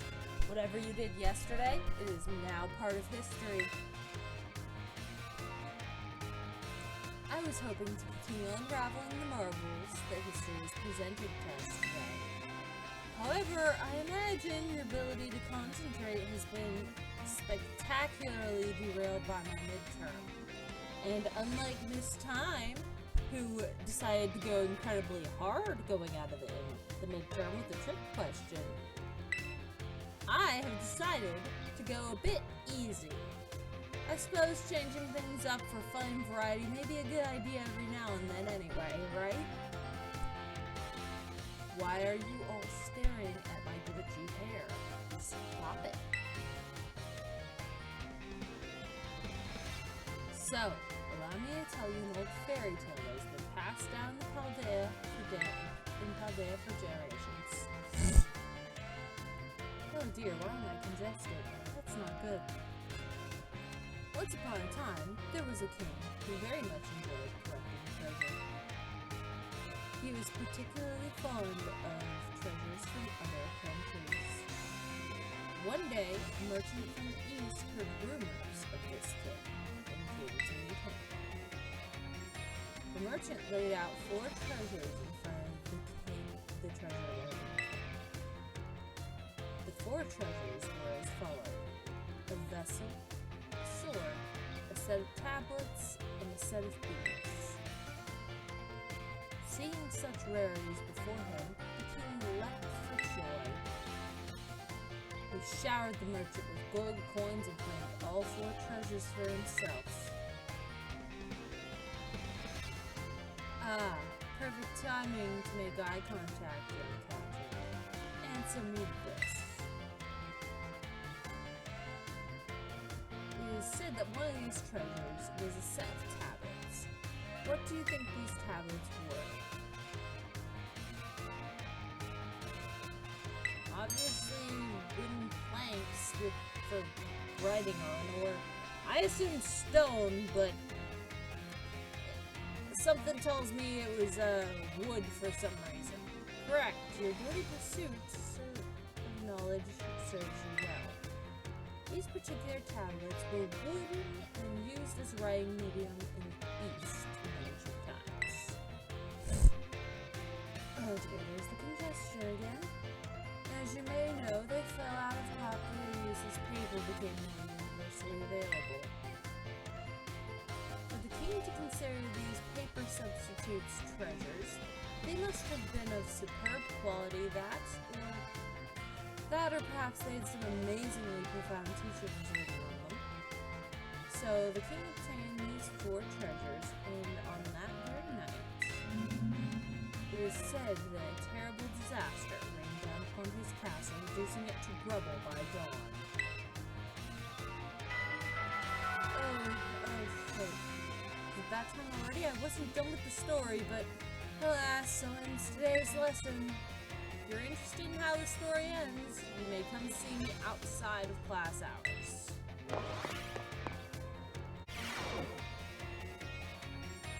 How did you all like the midterm exam?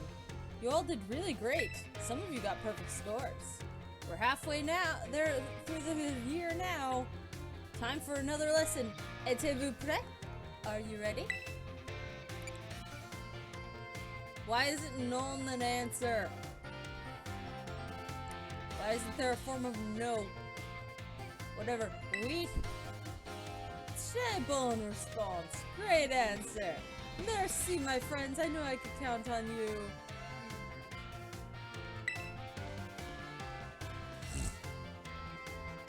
Leading up to the midterm, we learned all sorts of words from different regions. Starting today, though, I'm going to be throwing a curveball. We're going to begin listening comprehension, and that's human listening comprehension. Vassi, go for it, my assistant. Pikachu. Pika. Hi. Hi there. I'm a Pika. As you just heard, Pokemon also use words to communicate. Okay. I have a problem with this segment. They did nothing to Pikachu's cry. You're gonna hear this bullshit. I'm gonna do all of the language, the stuff that's left in a row, so that you can hear this shit. It is the same fucking cry. It's not always easy for us to understand them, but their words have meaning, just as ours do. Pokemon can use language to share all kinds of information with each other, like the location of delicious snacks, or if a predator is nearby. Same Pokemon cries may sound different depending on what it wants to say. I'm sure you're all curious, so aujourd'hui, today that is, let's learn some Pokemon language. Je t'en prie, if you'd be so kind, Pikachu.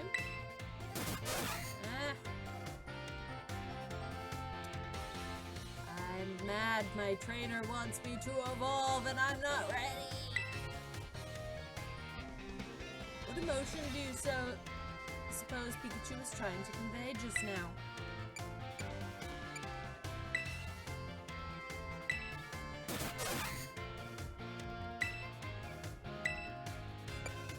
That is a piss Pika. Merveilleux, Katri. Correct. I guess we should call you Professor. When Pikachu says, "Ah, not ready," it's using its angry voice. That's right, I had my little Pikachu friend here pretend to be angry for us. Do you think he did a great job? Give Pikachu a round of applause, everyone.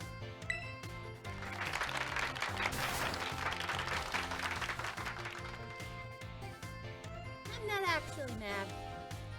He's actually a good trainer. Same Pokemon can communicate its feelings in many different ways. Their voices change depending on their mood and physical condition. Try listening more carefully at Pokemon, you might gain a deeper understanding of them. That being said, Pokemon are quite mysterious creatures. Some don't actually communicate with words at all, and instead use things like electromagnetic or ultrasonic waves, and some use telepathy. And now, apropos of nothing, let me give you all one of my wise words of advice. If you poke your Pokemon too many times while watching them during picnics, they will get mad and bite you. Maybe not, it depends on Pokemon. But they will get mad at you, just like Pikachu demonstrated.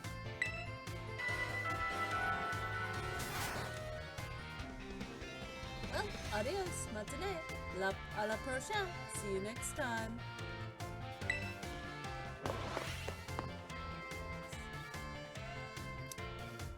Now I have headphones, I'm realizing I may have been wrong. I'm gonna do another one of those just to be sure, because the next one is Sad Pika.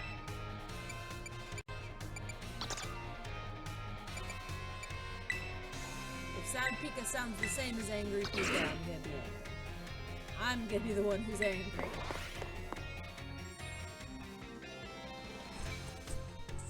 I feel like they did not actually change the Pikachu's cry, but now I've got headphones instead of listening through a TV.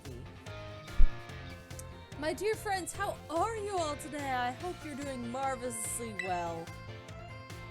It's time for another of Salvatore's language lessons. Êtes-vous prêt? Are you ready? No? Nice joke. I would expect no less from my little shits of students. I mean...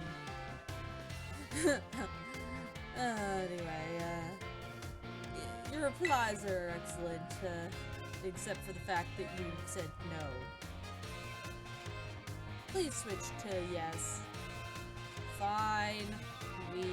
Good. Aujourd'hui, today, once again, we will be focusing on listening. Vas-y. Go for it. My assistant, Pikachu.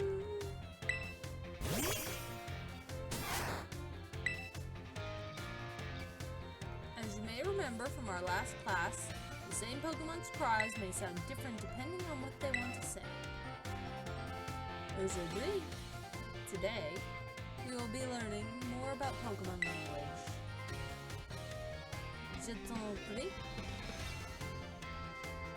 If you'd be so kind, Pikachu.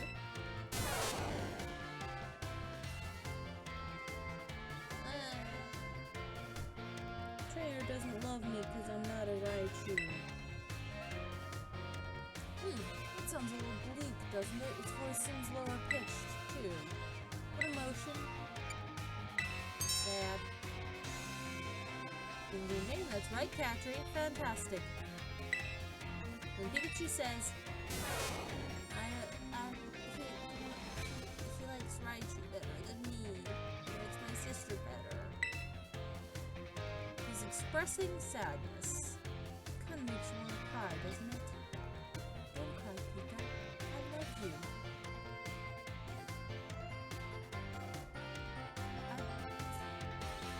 I love you just as much as your sister. In fact, actually, you're just not ready to evolve, and that's okay. You can stop pretending now. Okay. I had my little Pikachu cry as if it was crying. Funny joke, right? What do you think? Did Pikachu do good? I think he did good. Give Pikachu a round of applause. I'm a good actor. And now, apropos of nothing, let me give you all one of my wise words of advice. If you hear one of your Pokemon making a sad noise like this one, treat them with even more kindness than usual. Give them a hug.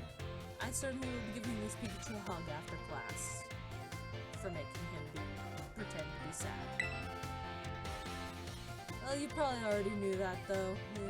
Piece of cake for all of you, I'm sure. Of course, this goes for your classmates and others as well.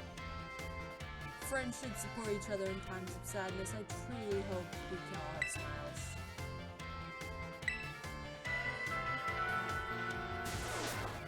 Our prochain course, next lesson, that is, will be our final. Hope you're ready for climactic finale. Adios, matinee. Yeah,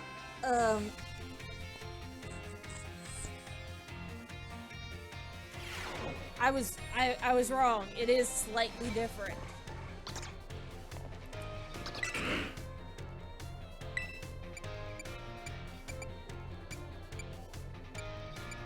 Oh, oopsie. Forgot about Cactus Man.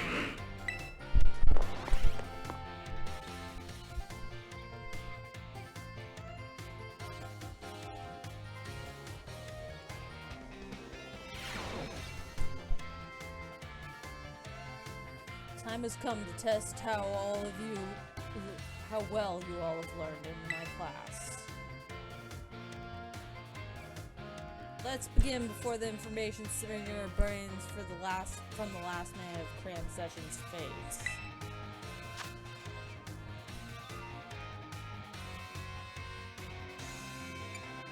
It's not gonna increase speed.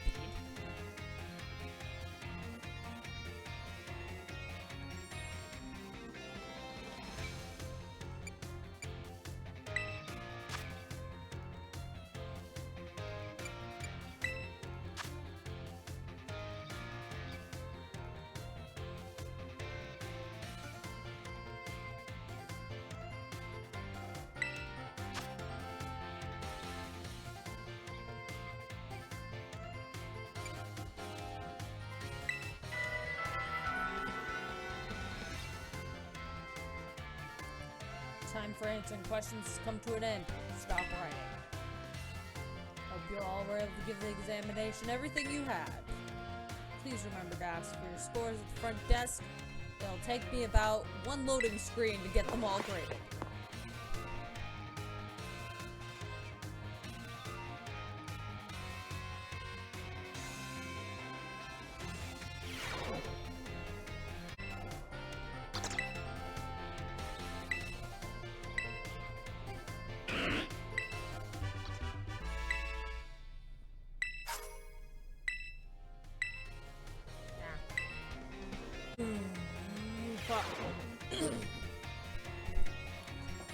Put away your phones, it's time for class to begin.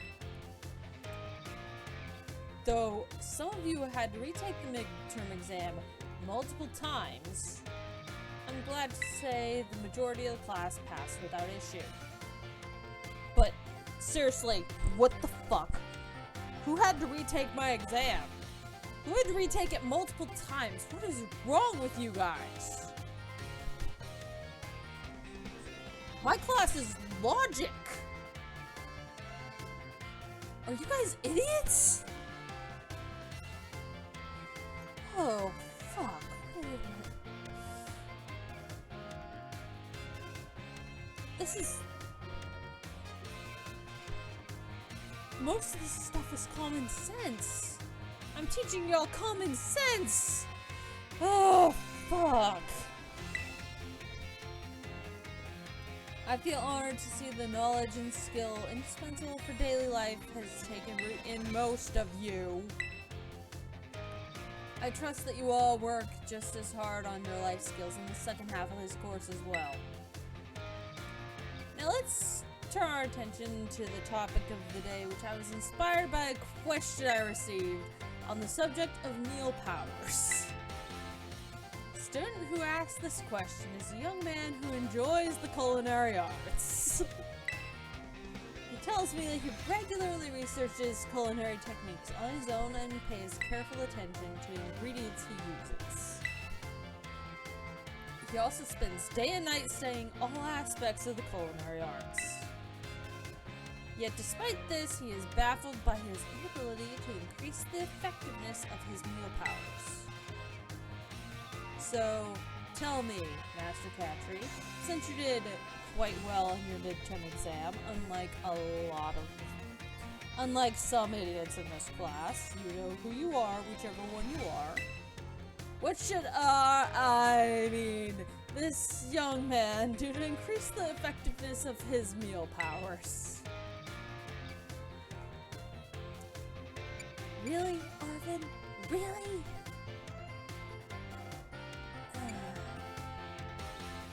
Well, he's gotta have people help him, that's for sure. Perfectly correct. I see you're quite knowledgeable about the culinary arts. To increase the effectiveness of meal powers in your sandwiches, you have to fill them with as many ingredients as possible. For a single person, this is gonna be difficult because you're stuck with a 6-inch sandwich. So there's not a lot of room to prepare sandwiches with others. But, you know, or to prepare your sandwiches. There's not enough room between the bread, things will avalanche off. But if you prepare a sandwich with other people, you get a footlong, as it is called. You will be able to handle a larger serving of bread, so you're able to fit more ingredients in the sandwich. So, increased meal power effectiveness as a result. This also applies more broadly as well. When dealing with a difficult issue, working with others to solve that issue may be the best course of action. I'm sure that Arvin will likewise work with his friends in order to craft sandwiches in the future. Hey, what the fuck, man? You weren't supposed to say it was me! Oh, fuck! The identity of the male student is a matter of privacy. I would ask that you not pry too deeply. Too late, dude. Our time together has come to an end for today. Bid you farewell.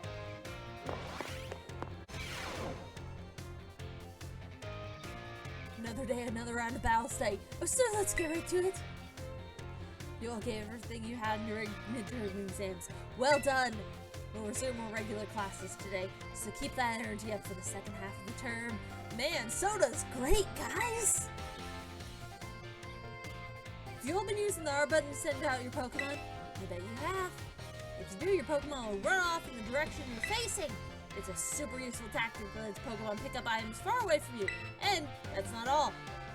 If a wild Pokemon is near where you sent out the Pokemon, they'll start kicking each other's asses. Those are auto battles. Just as the name implies, your Pokemon will act on its own during auto battle, meaning you won't have to give it any commands. If the Pokemon wins, it'll get experience points just like a regular battle. It's good for grinding. You should use it. Really efficient way to train people. But if you want to remember, Pokemon will evolve or learn moves right away if they level up from an auto battle. Also, if Pokemon loses an auto battle, it'll just come back with a small amount of HP. So, heal it up right away. Whoops! Did I just let you the whole class did I just do a whole class, one-sided lecture? Anyone have any questions so far? Nah. Great! You're all really good at this. Can't wait to see where you go from here. Even during auto battles, our Pokemon are out there battling for us. They're trainers, so keep an eye on them as much as possible. If it looks like they're going to lose, be sure to have them retreat. Also, this goes without saying, but Pokemon with low HP are already worn out. Don't make them battle. That's an asshole move, man. They will hate you for it, so don't be a dick. In conclusion, auto battles only work if trainers and Pokemon have trust. Trust good. Be smart. Don't be stupid with auto battles. Okay, trust. I was about to suggest hands-on practice, but, you know, we're out of time as usual. Class over. Go.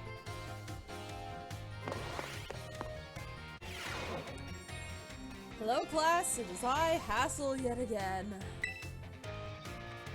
I'm pleased to say that everyone did very well on our midterm exams.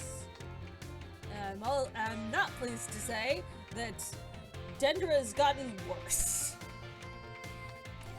Cutting Dendra off from coffee because she stole all of it might not have been the best idea. That chick needs moderation. Holy shit. As a reward for all your hard work, we have a special guest visiting today. Because I have to try to relax a bit after listening to Dendra go on for an hour about how awesome soda is. Who told Miss Dendra about soda?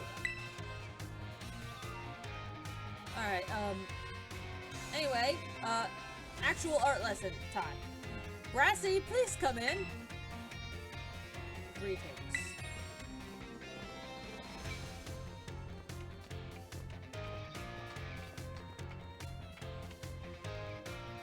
I'm Brassius, an artist, and I focus exclusively on grass-type Pokemon for my work. Brassius here mainly creates 3-dimensional pieces such as statues and the like. One of his major works is the installation titled Surrendering Some Floor, found at Artisan. Many of you who have challenged the Artisan Gym are no doubt familiar with these sculptures. Yes, I do recognize a few of these students. I hope you all understand how fortunate you are to be able to attend Hass's class. Old Hass is the man who saved me when I had lost all hope and given up on myself. But he never gave up on me. I do not exaggerate when I say that he is my mentor in life. It's precisely thanks to Hass that I was able to establish my current art style. Aw, Brassy. I have nothing against reminiscing about old times today, but I hope you'll guide this class in a way only you can. Of course. I see. Let's see.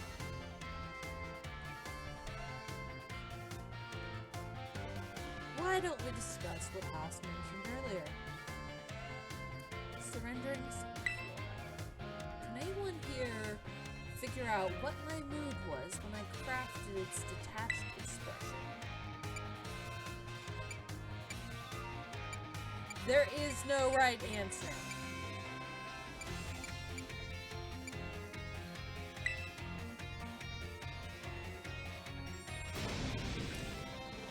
No, completely and utterly wrong. When I made that sculpture, I had surrendered all hope. I was prepared to give up everything. I had resolved to give up my life as an artist if that piece did not receive proper recognition. Hence the name Surrendering Sunflora. I know I asked this at the time, but are you okay? No, I am very depressed. Dude, do you want to come with me to therapy sometime? I have a good therapist, man. I have therapy, I know. You've given me their card in the past. I already have sessions of my own. Okay, good. Just want to make sure you're okay. Because at the time, it wasn't just your life as an artist you wanted to give up, man. And that's not good.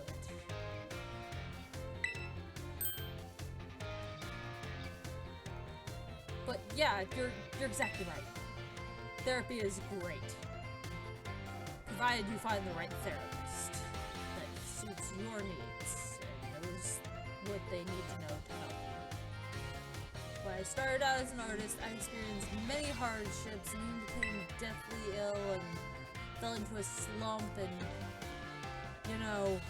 that made the depression worse.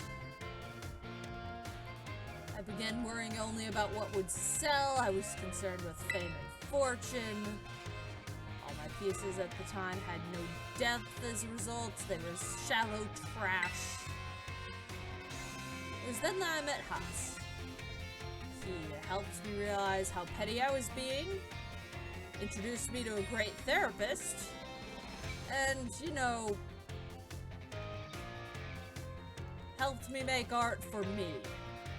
I'll spare you the details, but in the end I was able to leave all of that bullshit behind. And that's also why I crafted the Sunflora. Remarkable, I didn't even know the full story until now. I did not realize your depression was that severe.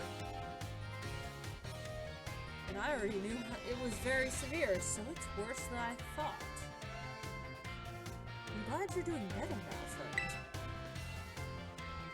This kind of thing is hard to tell someone, especially when they're so close to you. No doubt that you adolescents will find your heads crowded with worries. My advice to you is simple.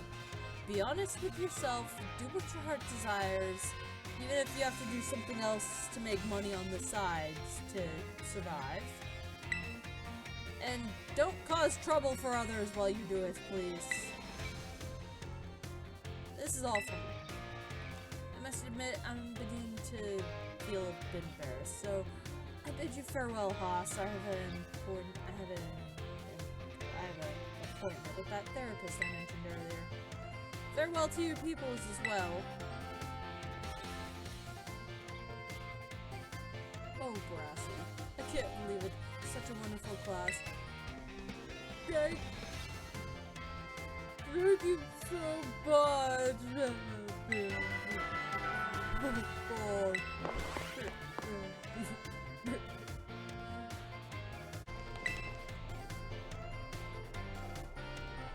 Why, if it isn't Catherine from class 1A.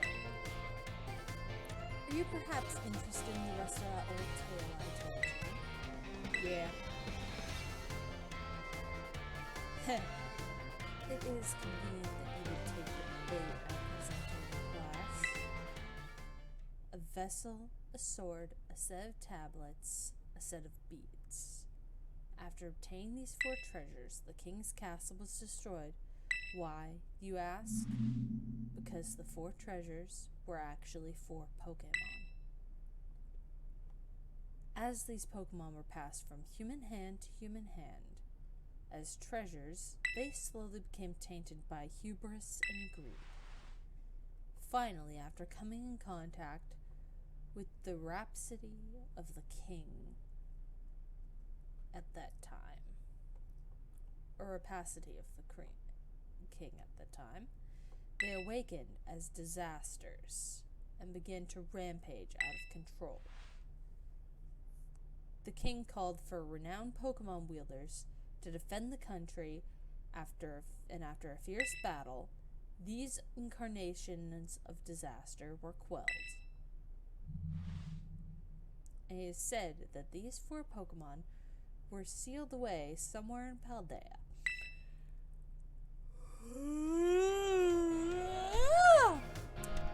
Did you just yawn? Yeah. Yeah. I yawned. Love it. It's my turn to finally yawn. You think...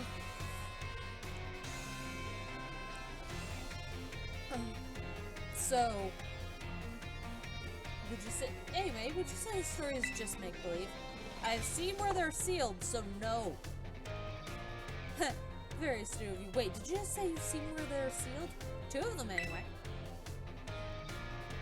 I have read many historical disaster reports, journals, and the like.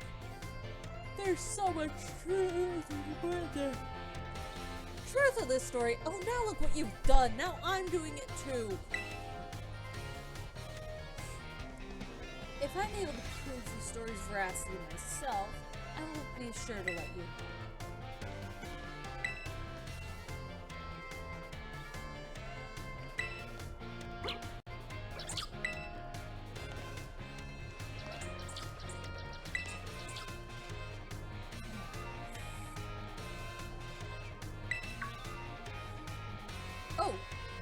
But hello there, Catry.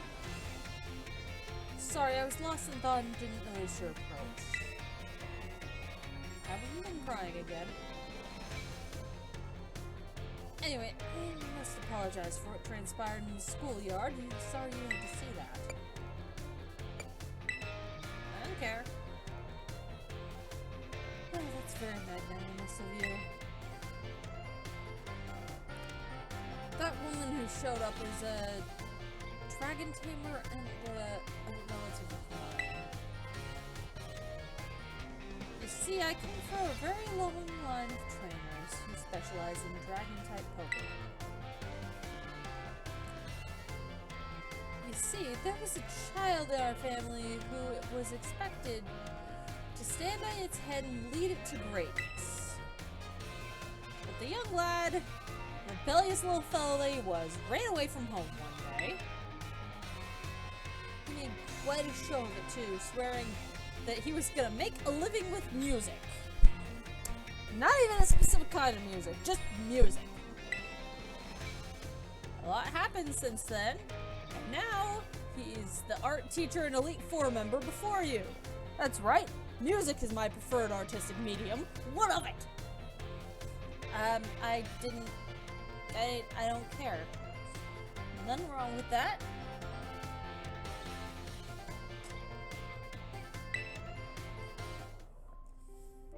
Anyway, after I so rudely took my leave during our last conversation, my dear relative encouraged me to give up teaching and return home at last. I've been told the current leader of my family, that my father, that is in poor health. Oh, but I do apologize. Perhaps I'm not cut out for teaching after all. I mean, what sort of teacher bursts out crying in class after talking to an old friend about his depression issues in front of, like, 20 kids? And seriously, who grumbles at their own students? Dude, you're one of my 3 favorite teachers in this school, man.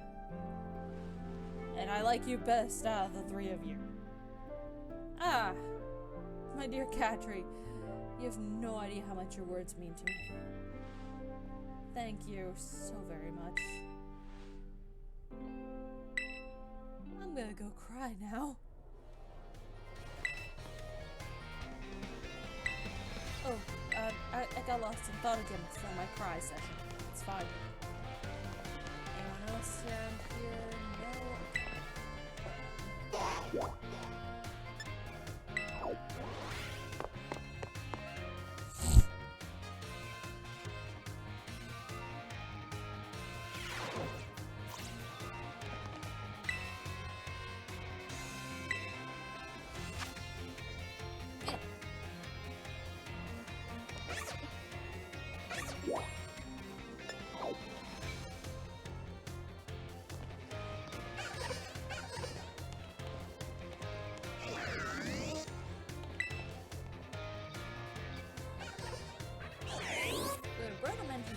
It turns into heat rotom. I've heard it even changes type. Katri, you scared me. Are you about to cook something? I'm sure the home ec room might have been better for that. Oh no, I'm not here for anything food related at all. I was just walking around the entrance hall, and I felt that intense gaze I told you about before. So I quickly ducked into the cafeteria. Our cafeteria has only one entrance, so I thought I might be able to discover the identity of the person watching me if they followed me in here. Ah, someone's come just now. Huh? Weird. I thought she came in here. I guess I won't be able to ask my question today either. Girl, I feel like I've seen her several times before. She seems to be a student here, but I get the feeling her question is not about her studies. Next time I see her, I'll go start a conversation myself. It would have been a little scary being in here on my own. I'm glad you came to talk to me.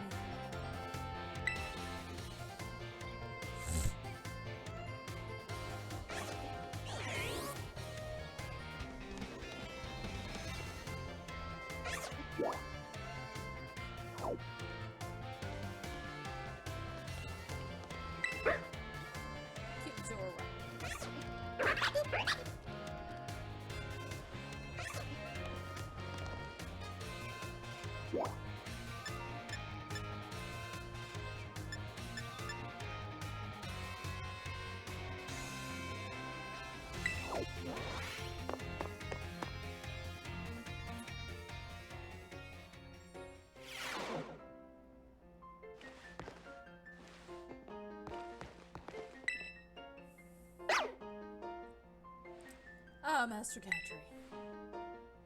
There's something I would like to ask your help with. What do you want? Well, you see, I don't want anyone to overhear this, but I hear rumors of an incredibly sweet convent that exists somewhere in the Paldea. I absolutely must experience that ambrosial sweetness for myself. You are the only one who knows of my insatiable sweet tooth. Thus, I have no one else I can turn to for this. I have no one else I can turn to for this matter. I cannot go looking for this condiment myself, lest I destroy the image students have of me. I will repay you for the troubles, of course. Give it some thought if that piques your interest. In the meantime, I will gather information that I can about this incredibly sweet condiment. I'll share what I find with you as soon as I have more detailed information. I feel like you should talk to Arvin about this. No, you're the only one who knows. Alright.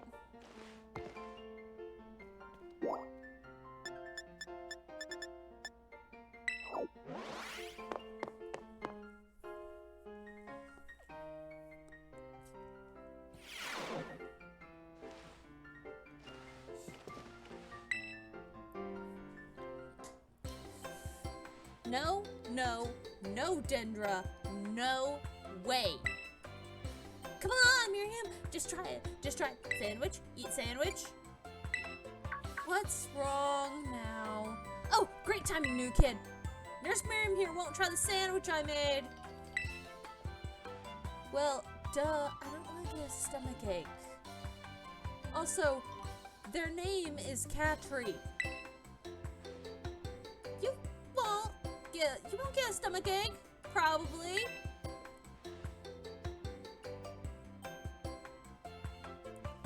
Ugh. I still remember that sandwich you made me with meat filling and meat for bread. That one really made me sick.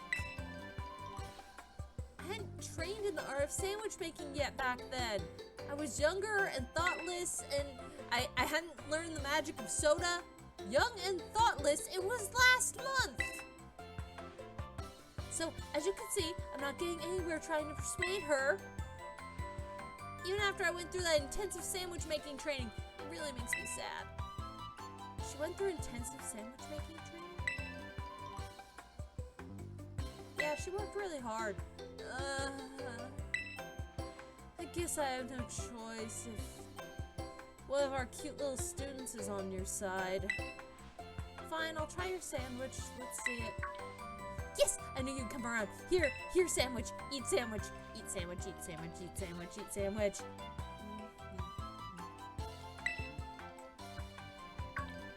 Oh. It's strongly flavored, but it's actually not bad.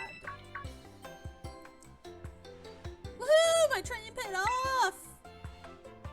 So glad my sandwich pleases the great Nurse Miriam. I look up to you, you know. Thank you for trying it. Thanks too, new kid. I told you their name is Katri. Yeah, my name is Katri. And off she runs again. That was incredibly weird, right?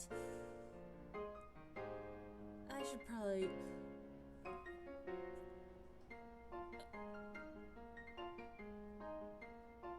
We should try and make a compromise with Hassel on this.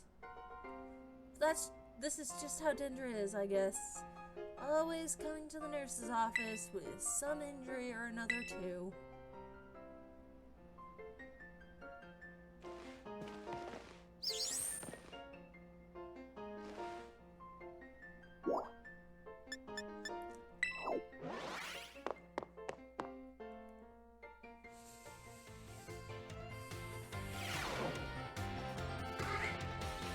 There's not going to be interactions with Jock for a while because I have to fill up the Pokédex.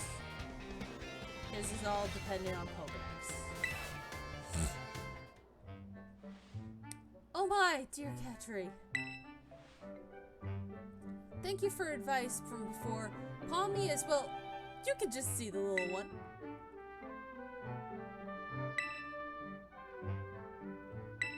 Is it feeling okay? Yeah, it's feeling better, but this particular Palmy might just be a bit meek, I guess. Head Nurse Miriam take a look as well, and there's nothing wrong with the little fella health-wise. so it shouldn't have any injuries, ailments, or the like. Even so, it never mutters so much as a cry, which is odd. Might be mute. That part has even Mr. Jock here stopped. Yeah, sorry I couldn't be of any help. Little one just might be mute, although I couldn't find anything wrong with his vocal cords. And neither could Nurse Miriam.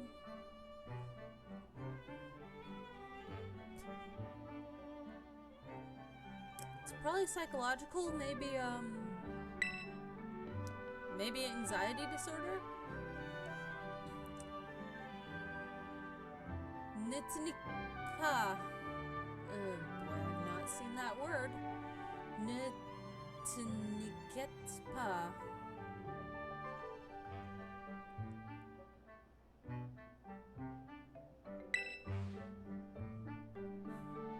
Don't worry about it. I have some more information now thanks to the Academy's security cameras, though. Seems the Pommy was attacked by a wild Pokémon and fled to the Academy grounds. It must still be in shock, poor thing.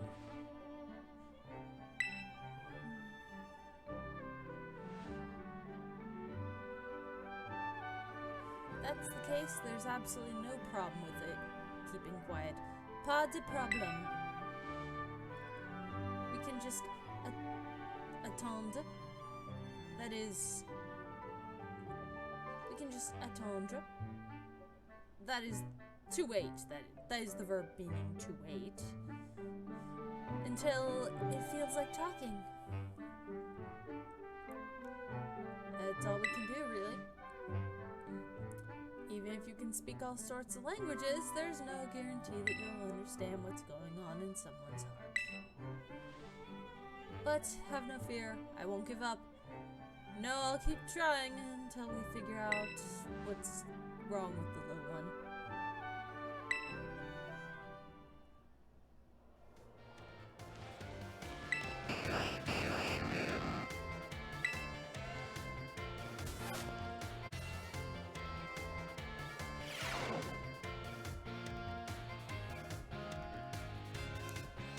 Hello, I hope everyone's ready to learn some new things today.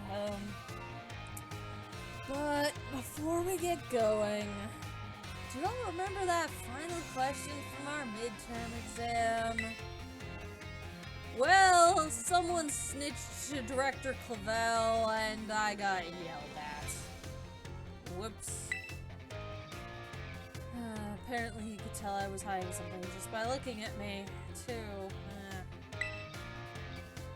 Notice all the color flush right on my face. Speaking of color, today I'd like to teach you about colors as they pertain to Pokemon. Some Pokemon have slightly different coloration or patterning on their bodies based on their gender or individual differences. There are so many fucking Spinda variations. In rare cases, some Pokemon may have wildly different colorations compared to others of the same species. We call these specimens shiny Pokemon. Actually, Catry, don't you have a Spidops that's a shiny? Could you show off your Spidops, please? Let me ask Spidops. Spidops, do you want to come out and show my classmates? No. I'm good. I'm comfy and tall. Spidops says no. That's fair! It's very rare to cross paths with one of them, but they can also be a bit shy. Also, some shiny Pokemon are very, very similar to their normal ones, and just are very hard to notice. Anyway, does anyone here know what the likelihood of finding a shiny Pokemon is? Isn't it about 1 in 4,000? Also, this isn't math class. Don't make fun of me for knowing a shiny for asking. Look, Miss Time told me that if I mention shiny Pokemon, I have to throw the math part of it in. Alright, we have an agreement. Just because a student snitched instead of her about my last question doesn't mean that I'm gonna go back on my word. Okay? But yeah, shiny Pokemon appear in a rate of approximately 1 in 4,000. The probability of encountering one as a wild is the same as hatching one from an egg. Eggs from a pair of Pokemon raised around different languages, though, are strangely special. For some reason, there's a higher than average chance of a shiny Pokemon hatching from one of those eggs. We haven't been able to figure out why, though. I've also heard rumors of a charm that increases the likelihood of finding shiny Pokemon when you have it in your bag. That seems silly, but I mean, the claim can't be scientifically verified, but it would sure be fun if it were true. Oh, there's the bell. That's all for today. Thanks for your attention. Hello everyone, let's have a fun class today. Did you make sure to review last class's material in order to stay sharp? I know it was a little difficult with all the talk of multiplication and percentages and the like. And today we'll be talking about percentages again to learn about probability. Those of you who took Mr. Jock's class will already know a little bit about probability because I had him throw a little bit in on his lesson on shiny Pokemon. That may sound like we're going to have another difficult class, but did you all of you know you already deal with probability on a regular basis? Pokemon moves generally have a property called accuracy, which determines the probability that they will hit. Accuracy of tackle is 100 or 100%, so if you were to use tackle 100 times, you could expect it to hit all 100. Although there's still the possibility of other Pokemon dodging, and, you know, there's other factors. In some regions, especially way in the past, there was this glitch that caused even 100% accuracy moves to miss. There's also, anyway, the move Hypnosis, which puts opponents to sleep, has a 60% accuracy, which means it could hit 60 in 100 uses. And you could expect it to miss 40 out of 100 times, although that doesn't mean that you could... It's just a probability. Many of the truly powerful moves often tend to have low accuracy. So when you're deciding whether to go slow and steady with moves that are sure to hit, or hard and fast with stronger but less accurate moves, you're already studying probability. Let's see here, perhaps Surf and Hydro Pump will be good examples for this discussion. Surf has a power of 90 and its accuracy is 100, meaning you can expect it to hit every time, and also it can hit multiple Pokemon at once if you're doing double battles. Hydro Pump's accuracy is only 80, but when it hits, its power is 110. So, between Surf and Hydro Pump, which move would you want to use yourself? It depends. Oh, I see you're always considering various possibilities, Catherine. I may admit it sounded like there was a correct answer here, but there's not. You're free to use any moves you wish. Factors like PP or the number of targets to hit may make some moves more suited for certain situations. However, trading accuracy for power or vice versa is purely a matter of preference. This Surf versus Hydro Pump debate has been ongoing for quite some time. Personally, I'm more invested in the debate of using rock-type moves. like rock slime and stone age. Let me tell you, I could get really worked up about talking about those moves, but oh, well, there's the bell. That's a shame. Next class will be our last time together, so show up 100% ready to go.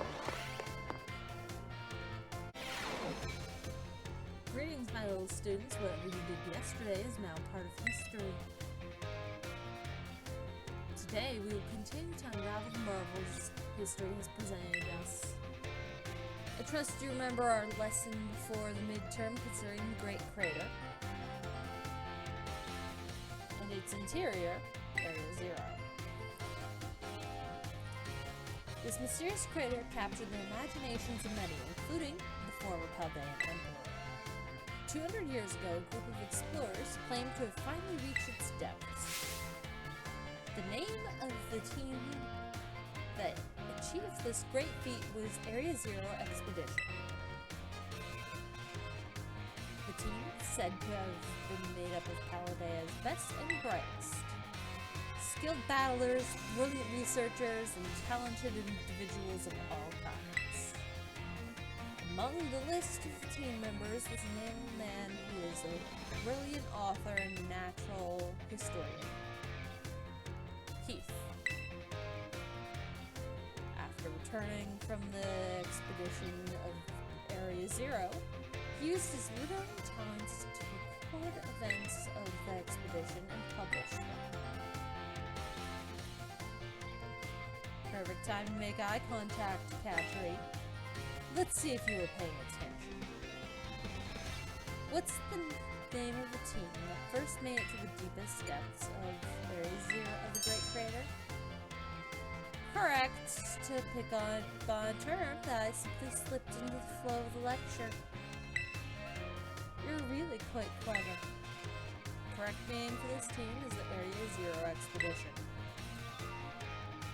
Record of their activities was written by Heath, can be found in bookstores and like even today. The record is now known as the Violet Book. At the time, the entire region of Paldea was absolutely buzzing about Area Zero. The Violet Book was so popular that practically everyone had a copy. However, the book itself was full of fantastical descriptions and illustrations of things that just could not be real. I mean, seriously. Robot Gardevoir? What the fuck? Masses begin to call Heath a liar. Even the truth of the expedition making it to the bottom of the crater was called into question. The Violet Book was condemned to the shelves of used bookstores as just another work of wild paranormal stories. There's a copy on one of the bookshelves on the ground floor of the entrance hall. Feel free to have a read if you're interested. Oh, is it that time already? You must have swept up filling your minds with knowledge. This lesson ends today. We will unravel more enigmas of history next time. Another day, another round of the house study. Oh, so let's get right to it. I hope you all get auto battle shot like we talked about last class. Making good use of auto battles will let you train up a bunch of different Pokemon. Also, I'm not allowed soda anymore. I'm allowed coffee again. Provided that I agree not to drink soda ever again. And not to eat all the coffee grounds. They even gave me my own specific coffee in the teacher's lounge. That's great! Anyway, auto battles are also an efficient way to gather Pokemon materials that you need to make TMs at TM machines. Speaking of which, have you all been using the TM machines? I sure hope so, because it's pop quiz time. To create TMs, you need Pokemon materials and one other thing. Anyone remember what that is? Should be money, but it's actually league points for some stupid reason. Looks like you already have a TM Machine Pro. Looks like you're already a TM Machine Pro, new kid. My name is Katri. The correct answer is league points, or LP for short. You can give LP and Pokemon materials to a TM machine to create TMs. But that's not all. Don't know why I was yawning, but whatever. You can also exchange Pokemon materials at a TM machine to get LP.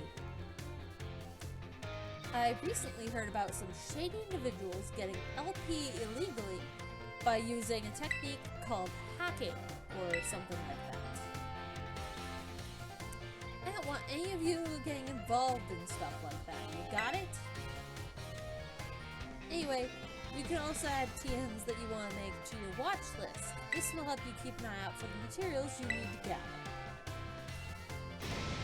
In conclusion, in order to make TMs, you need Pokemon materials, and if you want to get a hold of a lot of materials, auto battle. Lots of Pokemon. Battle. Aw, we should have done some hands-on practice, but we never have time. Oh well, I'm gonna go have some coffee. Because I'm allowed again. It doesn't feel the same, but it tastes the same, and that's fine.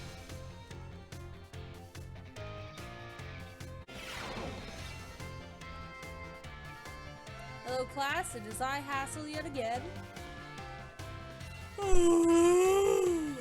Oh dear. Sorry, I'm yawning. It's not because we have again allowed Dendra to drink coffee. In fact, we gave her her own separate stash of coffee, just for her.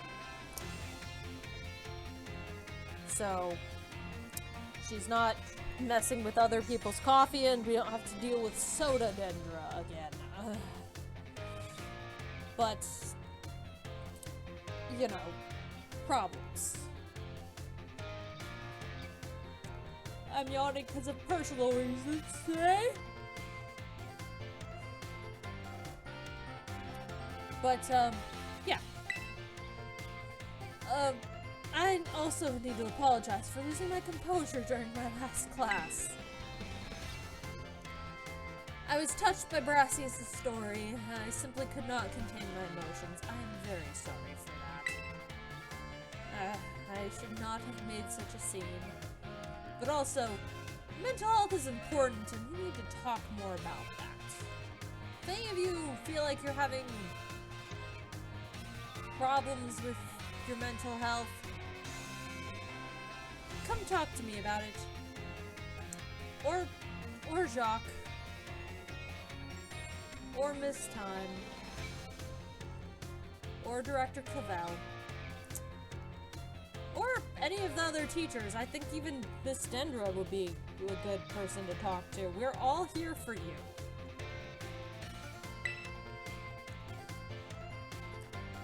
I certainly got a certain talking to from Miss Time after that class, though.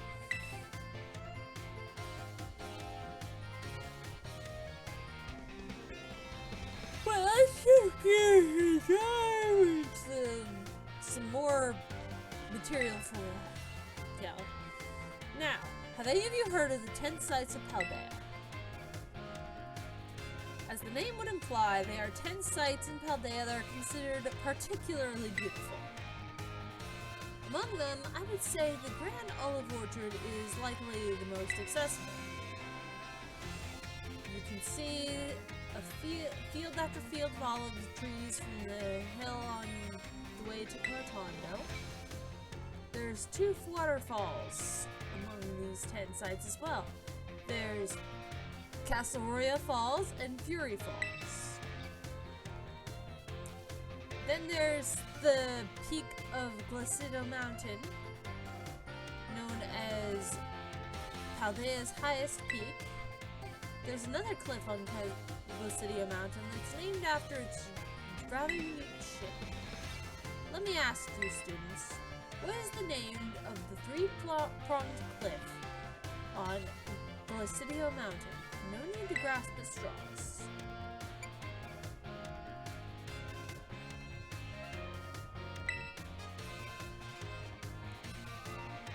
A good guess, I think something reaching would stretch out farther, though. The 3-pronged cliff on Glacido Mountain is in fact known as Glacidio's Grasp. The its shape is far too stubby to be that of a human hand. I imagine if someone thought it looked like a Pokemon's hand grabbing something. There's also the mountains in Area 3 of East Province, where you can get a good look at Provincia. It's particularly gorgeous at night.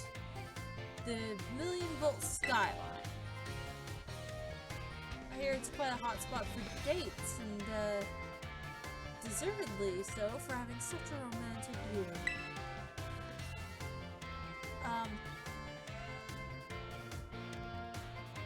Oh dear. I've imagined it's, oh gosh, what is it? What does my notes say? That I don't know why Director Clavel wants me to work slang into this. It is a fleek selfie spot. I feel disgusting for having said it.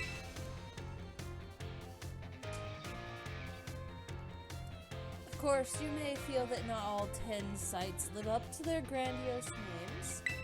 How often we visit some tourist spot only to be disappointed. Not to say that you shouldn't visit them, only that you should keep your hopes in check.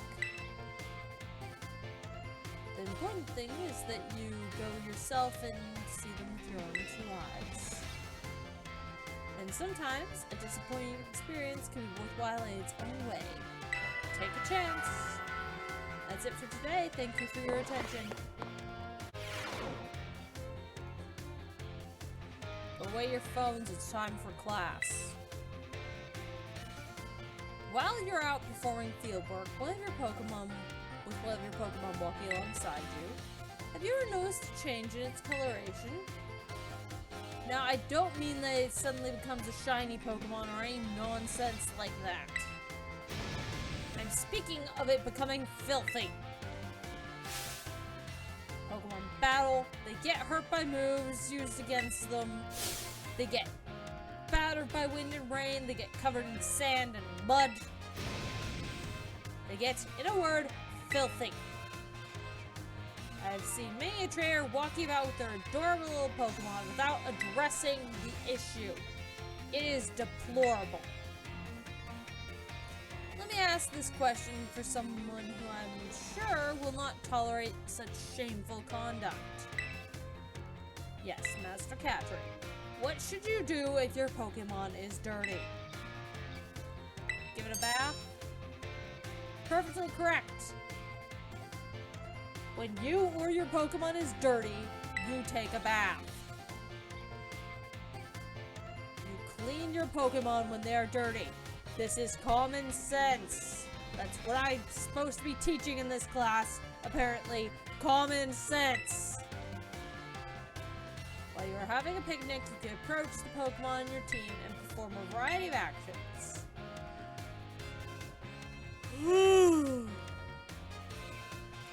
One such action is putting them through what I like to call the Pokemon wash. In other words, you are able to clean them up. You start by getting your sponge lathered up with soapy bubbles, and as gently as you can, carefully scrub your Pokemon. Once your Pokemon is nice and covered in soapy bubbles, the bubbles will encapsulate the filth, and then you simply rinse away the filth. This will get your Pokemon clean and shining and bright as a Terra Jewel. Certainly quite a bit of work, but this will also restore HP and cure status conditions. However, some Pokemon may have parts of their bodies they do not want scrubbed, or that they would rather not get wet. Seriously, do not get your Charmander's tail wet. At best, they will hate you forever, and at worst, you will kill them. Be careful washing fire Pokemon. Keep this stuff in mind when cleaning your Pokemon. Now, most importantly, I must mention that there are some Pokemon like Grimer and Coughing that like to be dirty. Though I'll contradict myself by saying this, please remember that cleaning your Pokemon is not always the kind of thing to do. Time and together has come to an end for today. Bid farewell.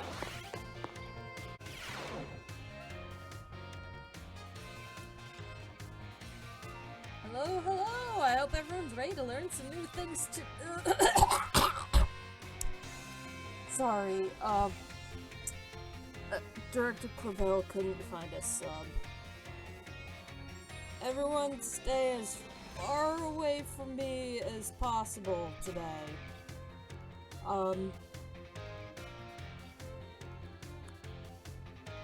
After this class is over, I will be quarantining myself in my...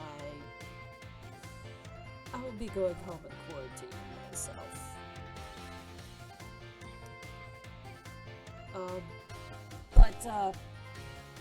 I have a nasty cold, and Director Clavel could not find a substitute to cover class today.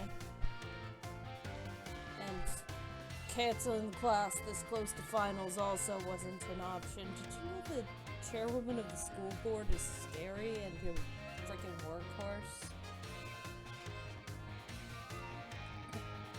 But let's learn some new things today. Next time we meet, we'll have our final exam. That means today is our last actual class.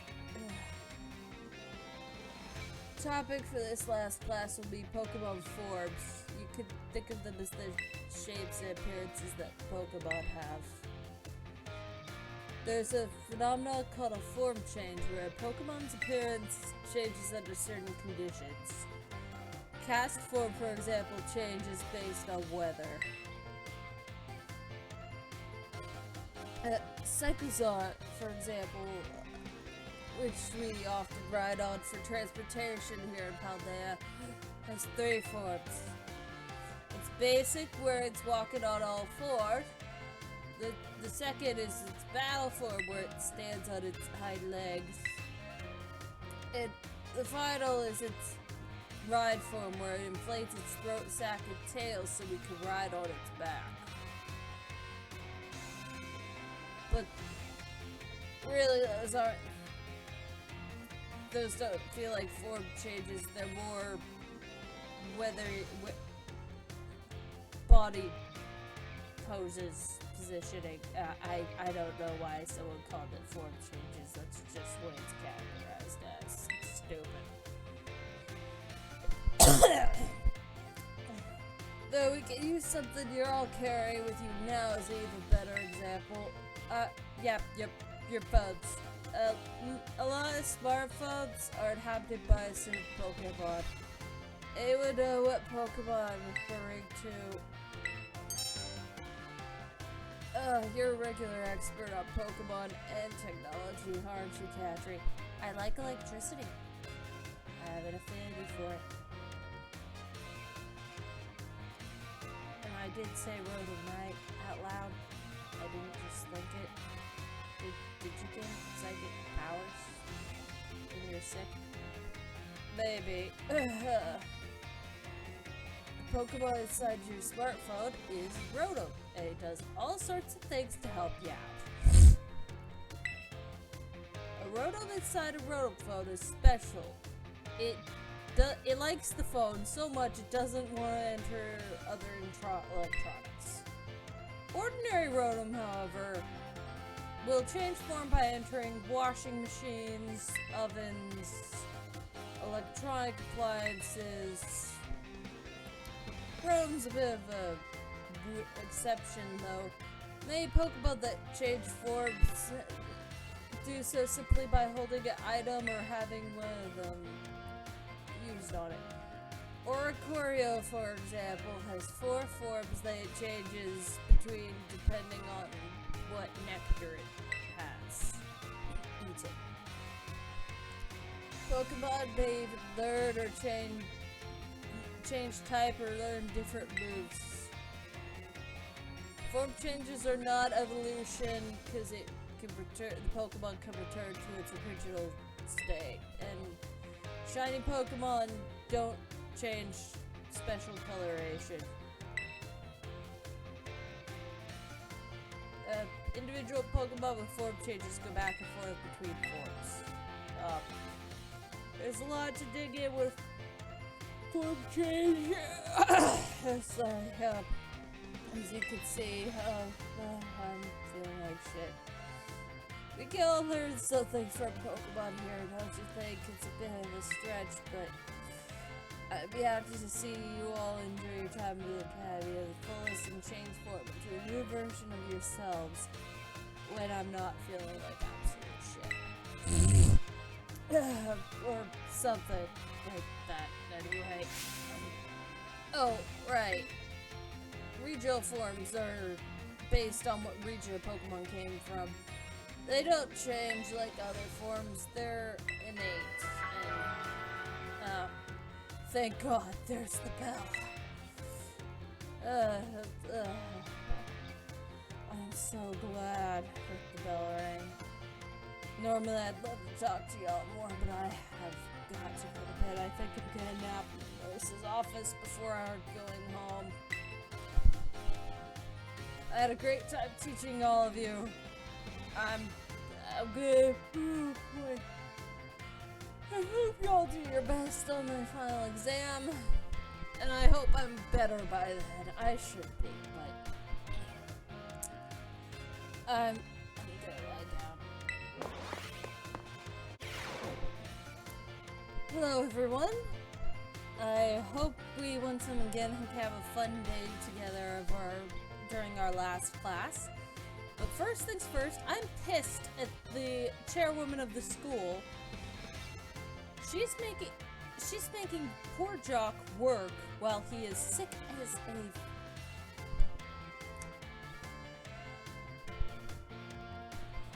a graveyard. Is that the term we use? I've never seen one of the dog Pokemon be sick. Raifort's the closest one to being sick. Whatever.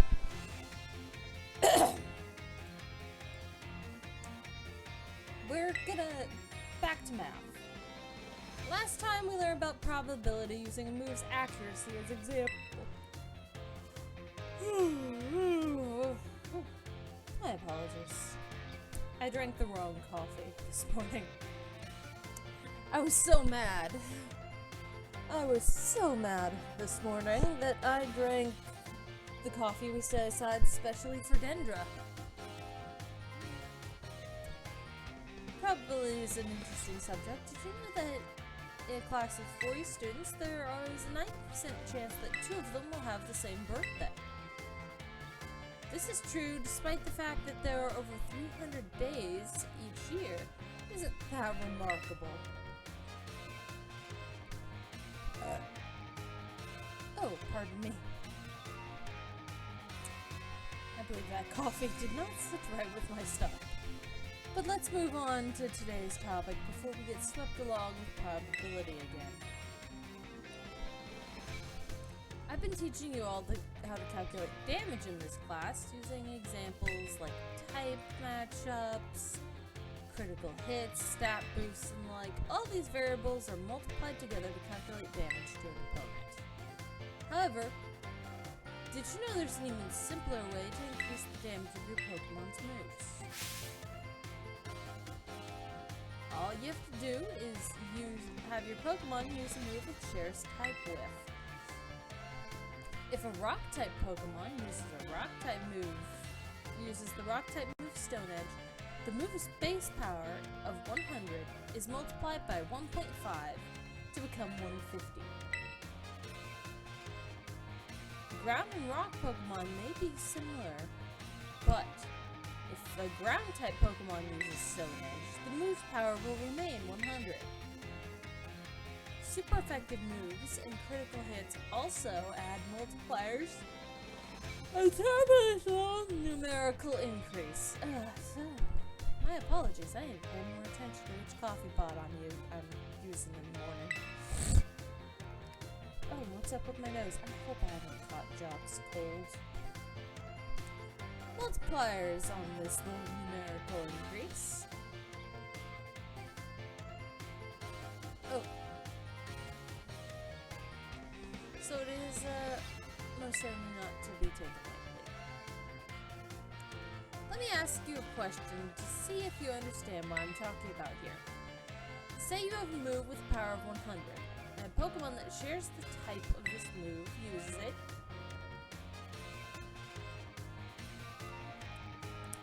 And it hits an opponent that is weak to that type. What happens to the move's power?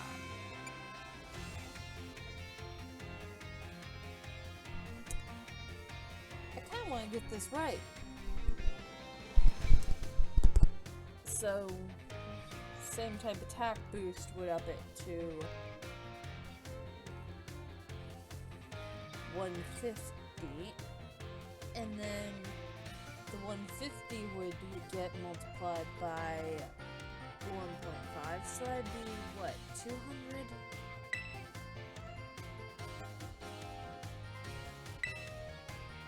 Ah, 300. So it calculates the other first. Okay, got it. My brain is not mathy enough.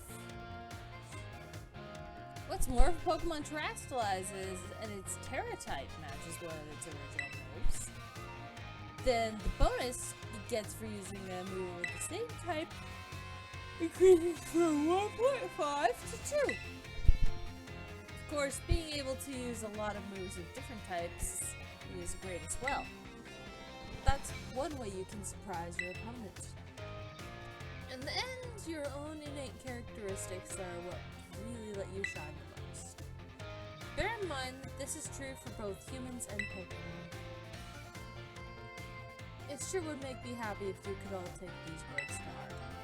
But I suppose I really should have shared this basic advice right in the first lesson, huh? Oopsie. And just like that, class is over. Our last time together blew by in the blink of an eye. It was so much fun. Oh, it was so much fun to be able to teach all you eager students about numbers. Next class will be our final exam. Be sure to review the material well in preparation.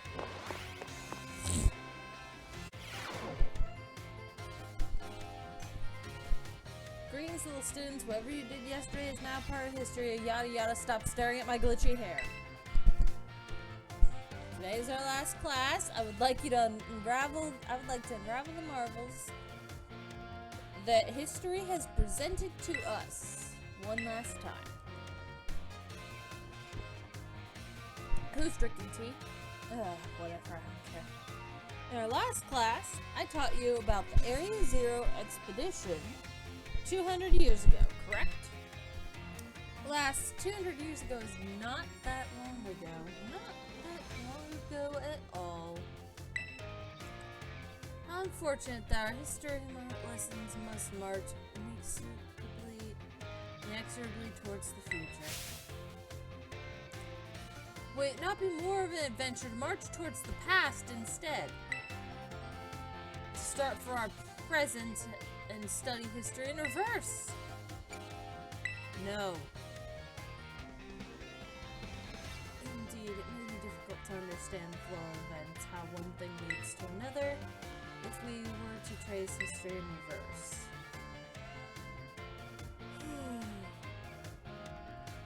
I suppose I have no choice but to let the flow of time carry us towards the future.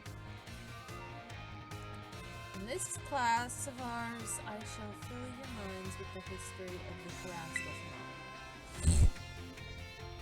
The technology behind the Terra Orbs has its origins in Area Zero. Oh dear, I'm not feeling great. Even after the Area Zero expedition supposedly reached the creator's deepest depths, others continued to explore that area.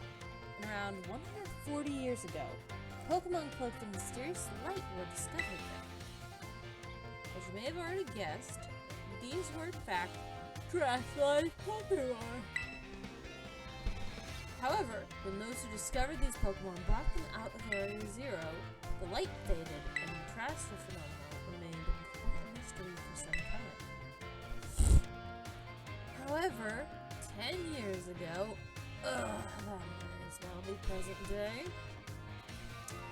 a certain someone you have definitely heard of unraveled this mystery. Perfect time to make eye contact, Cadre. Answer me this. What's the name of the famous person? It's Professor Turo, Arvin's dad. Correct. To think that you, a new transfer student to our academy, could answer this question, you must be very diligent in your studies. No, I just pay attention to shit. Approximately 10 years ago, Professor named Turo unraveled the mystery of the Terrasta phenomena. He discovered that the shiny crystals down in Area down in Area Zero, or rather the energy they emit, is what causes Pokémon to terrestrialize. This led the professor to invent the Terra Orb technology and develop a practical use for it. This technology was then shared with both the Pokémon League and our academy. Rumor has it that Director Pavel was one of the researchers on the professor's team. Oh no. Oh no. Alas, this story is much less exciting now that someone we all know appears in it. Modern history is truly dull, isn't it? Thus ends my history class. Our next session will be our final exam. Bring the wonders of the history to the forefront of your minds in preparation. What the hell was that? I think Miss Raifort's got Mr. Jock's cold. Oh, that sucks.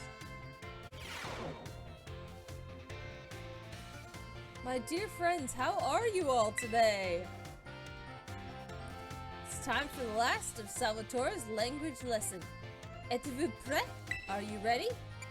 Oui. With a réponse fantastique. Great answer. That is, perfect for our last class together. I love it.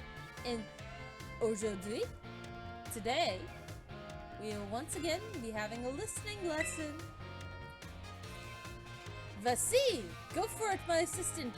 Pikachu, Pikachu.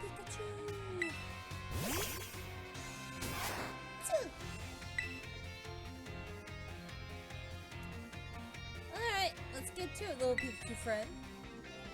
For our last listening class, tell everyone how you're feeling right now. S'il te plaît. Bye! Oh, can you feel that? That's one contagious emotion in Pikachu's voice. What emotion do you suppose Pikachu is trying to convey now? Ow.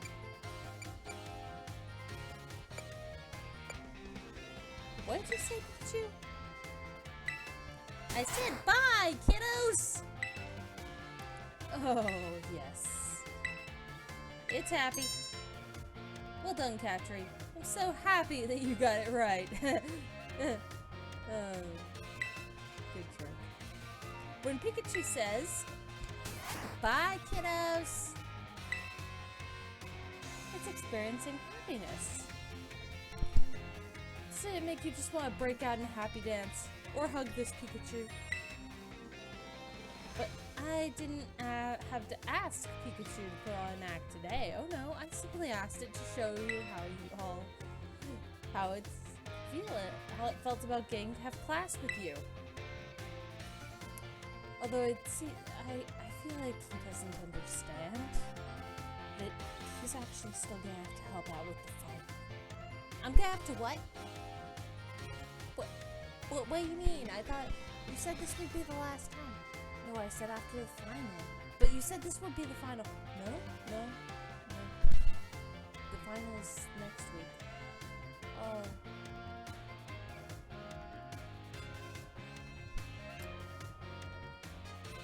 Okay. Anyway, getting to meet so many new friends and stay together in this class with you.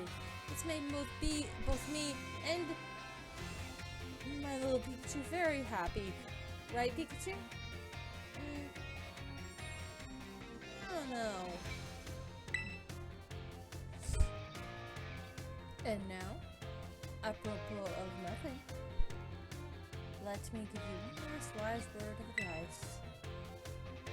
as you live your lives, I'm sure we will have times when you get mad or sad, or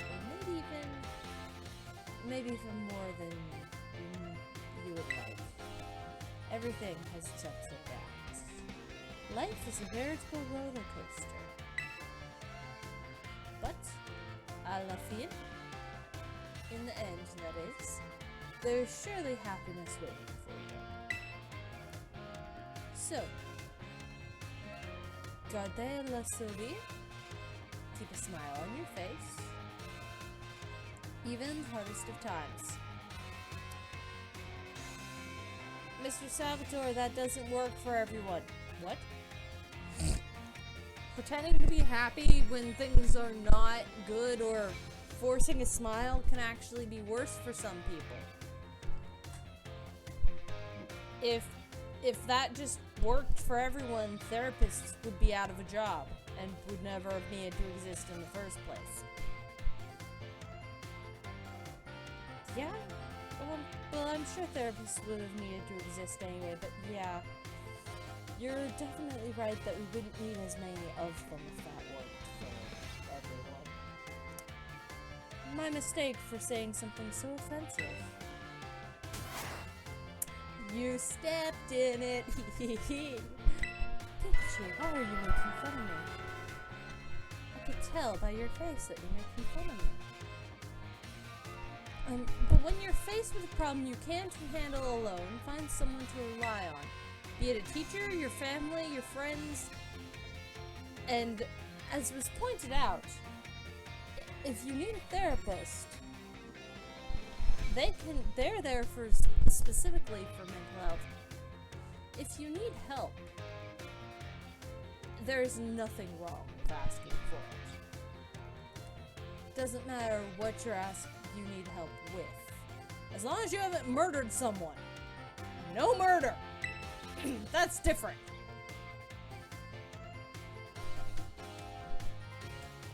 Our prochain cours, next lesson, will be the final exam.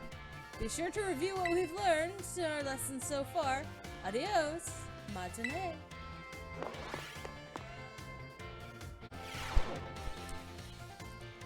So, this is our last class, but don't let those energy levels drop. Like mine, because I've caught Jock's cold. It may not seem like it, but I caught his cold. We are all very upset with the chairwoman of the school right now. We're also a little upset with Director Clavel, but he tried his best to find Jock a sub. I offered, and that's how I got sick, because I got too close to Jock when offering to cover his class. Honestly, Nurse Miriam could have been a good fit for a sub. Just put a lesson plan in front of her. She would have been fine, but no. The chairwoman said we couldn't do that.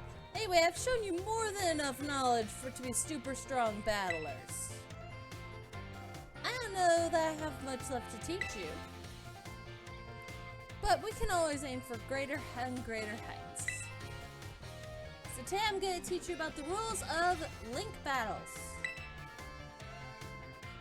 When two trainers participate in link battles together, they can engage in either single or double battles with each other. And if you're playing with a group of 4, you can even have multi-battles. Now when you're having... Oh no, there's the congestion. When you're out having battles during your independent study, you can use whatever number of Pokemon you like, and they can be any level. But link battles are have special rules. Some of these rules involve adjusting Pokemon's level. Now, no restrictions lets all Pokemon stay at their current level and lets trainers use multiple Pokemon of the same species and same items and stuff. But if you choose normal rules, all Pokemon will be set to level 50, regardless of what level they actually are. This even includes lower level Pokemon. They'll get a power boost to participate. Normal rules let you use multiples of the same Pokemon species and same held items too. The great part of this rule is that there are any of your Pokemon participate, all they have to do is learn some good moves. Lastly, the rule called Flat Rules mostly affects Pokemon over level 50. Such Pokemon will be set to level 50 for the duration of the battle. Flat Rules is the set used often for official tournaments. This rule set does not allow trainers to use multiple of the same species or item. Alright, question. Which rule set should you pick if you want to use a low-level Pokemon and keep its level low? Flat. That's the one, new kid. Looks like you were listening to the lesson. My name is Katri, and you should go lie down. Can we quarantine the teachers, please? If you've got some clever strategy that you need to use a level 5 Pokemon for, it's best to choose the Flat Rule set. Of course, you can also choose no restrictions if you want to battle with any Pokemon you want. Any level with any held item. That's a pretty good rule set if you want to battle freely with friends. In conclusion, normal rules adjust all Pokemon to level 50. Flat rules let you use your lower level Pokemon at their actual levels. I hope you'll use these tips to have exciting battles with friends. Or strangers. Ah, man, I was just about to... I really wanted to get some hands-on practice this time. But we're out of time as usual. I'm gonna go lie down before I get worse. Next class is the final exam. Aim for the perfect score. And remember, we're going to the classroom for that.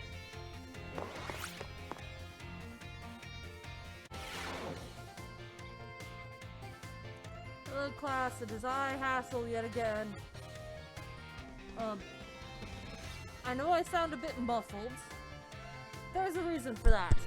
You can't see it, but I'm actually wearing a mask. Now, I'm not sick. I'm a bit tired. But I'm not sick.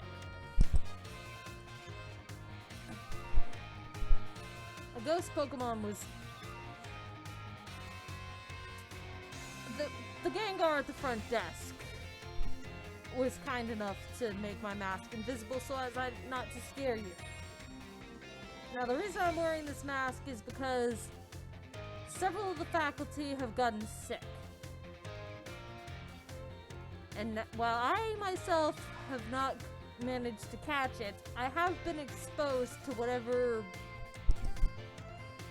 Jock and Dendra have. And Miss Raifort as well, I believe. She's showing some symptoms and it's quite concerning. She really should have worn a mask to her class. All of us should have.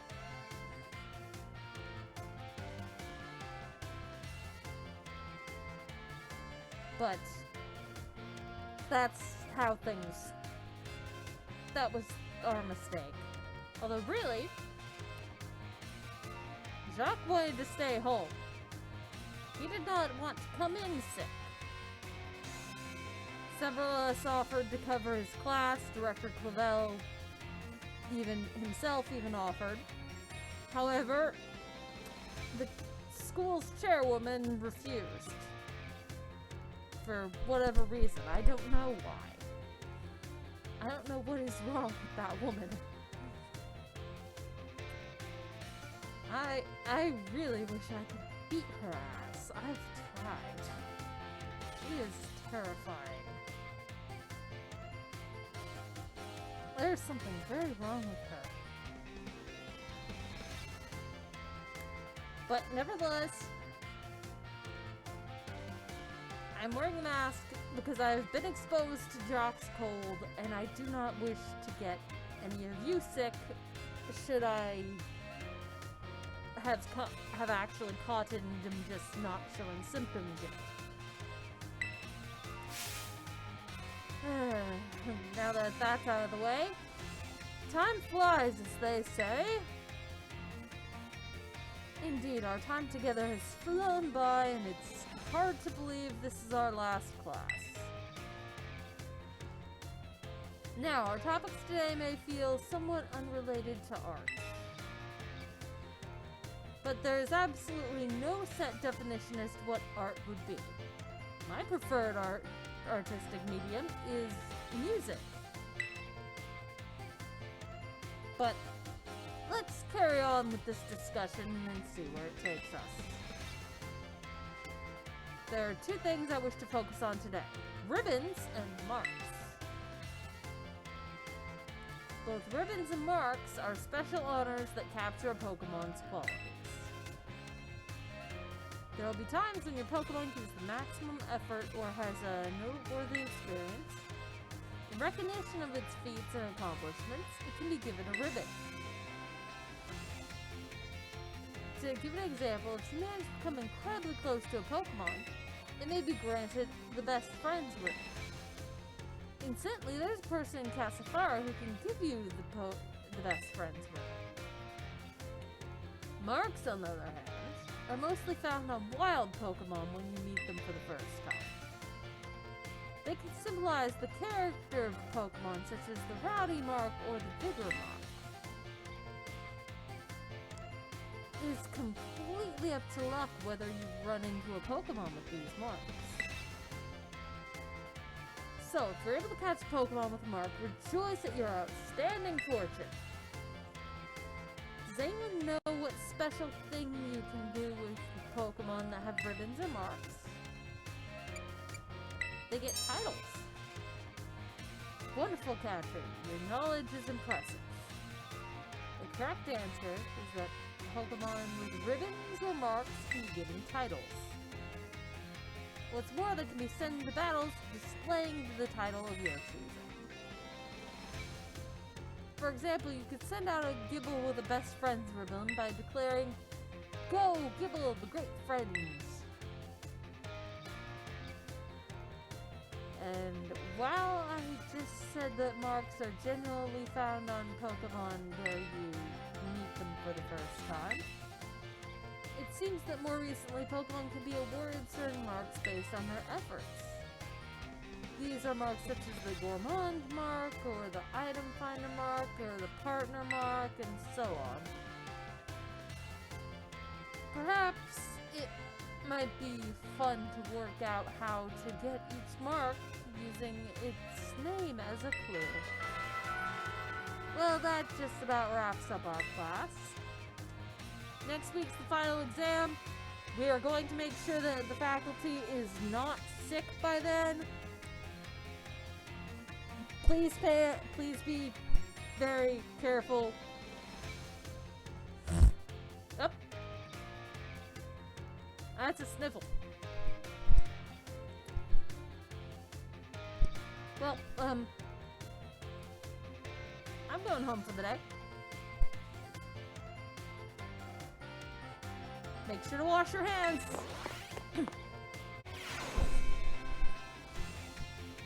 Put away your phones. It's time for us to begin our last class before the final. Yes, I'm wearing one of those invisible masks that Hassel managed to get. I'm sure all of you have heard by now of the chairwoman being such a workhorse and making poor Jacques come to work sick. We all tried to lend a helping hand. Director Clavel tried to find a sub and even tried to take the position temporarily to fill in himself. When one could not be found, several of us offered as well. The chairwoman refused our idea for whatever reason. I don't know why she was visiting right at this time. That is suspicious as hell. But we're gonna make do. We're doing our best to make sure that we get none of you sick.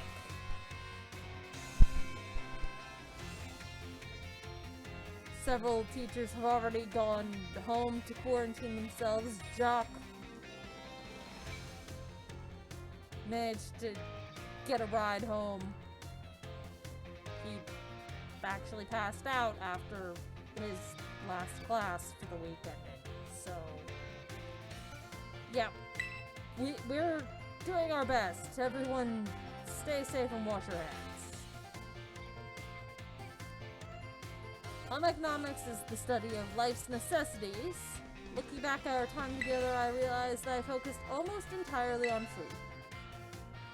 Hope it's not too late to shift the discussion to clothing, another necessity.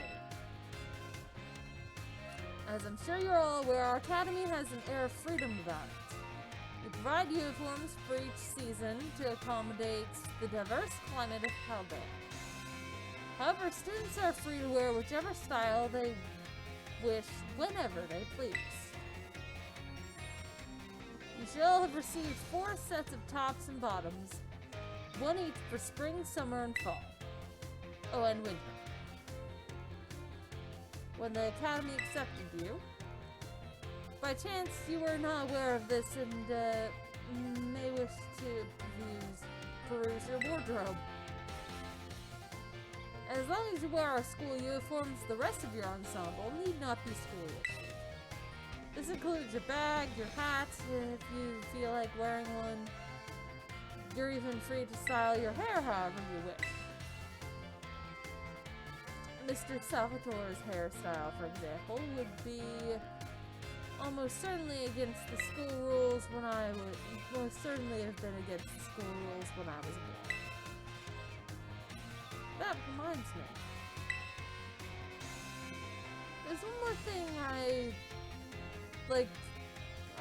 there's one more thing you all like to decorate, which I must say I find quite charming. The phones? Perfectly correct. The adorable little thing I was speaking of. Oh, it interests me. So, I must admit, I'm fascinated by Rotom phones and how you customize them. Rotom likes to get dressed too. Damn right. What's that? Oh. That's freaking intriguing. Good to know, Rotom. Can you understand Rotom? Most of us can understand Rotom. There's a shop called Delibird Presents where you can purchase cases for your phones. Good to know. That's a useful little bit of information. Thanks, kids! I shall have to go myself first thing tomorrow unless I manage to catch the cold that's going around school. But, forgive me, I seem to have gotten a little carried away with the small talk. As this class is known as Home Economics nears its end, I offer final words for you who have been honing everyday life skills with me. My field of study is not so decisive like the likes of math or science. Test scores might play a part in deciding your future. However, as you go on to cook for yourselves and take care of your Pokémon, to decide what you wear in the morning, I'd be honored if what I taught you serves to smooth out and enrich your lives, even if it's only a little. Sentiment was imparted to me by, Mr. Hassel, much like this mask. I'm so glad it's invisible. I'd probably look terrifying if I wore one of the non-invisible ones. But, yeah. He has a fun outlook on, Mr. Hassel has a fun outlook on matters. Thank you all from the bottom of my heart seeing this class through today. Our time together has come to a close for today. Prepare to do your best to our final exam. I very much regret turning my bodily functions into a bit. I think I'm having allergy problems, or my depression made me start to come down with something. Too much bit, not enough game.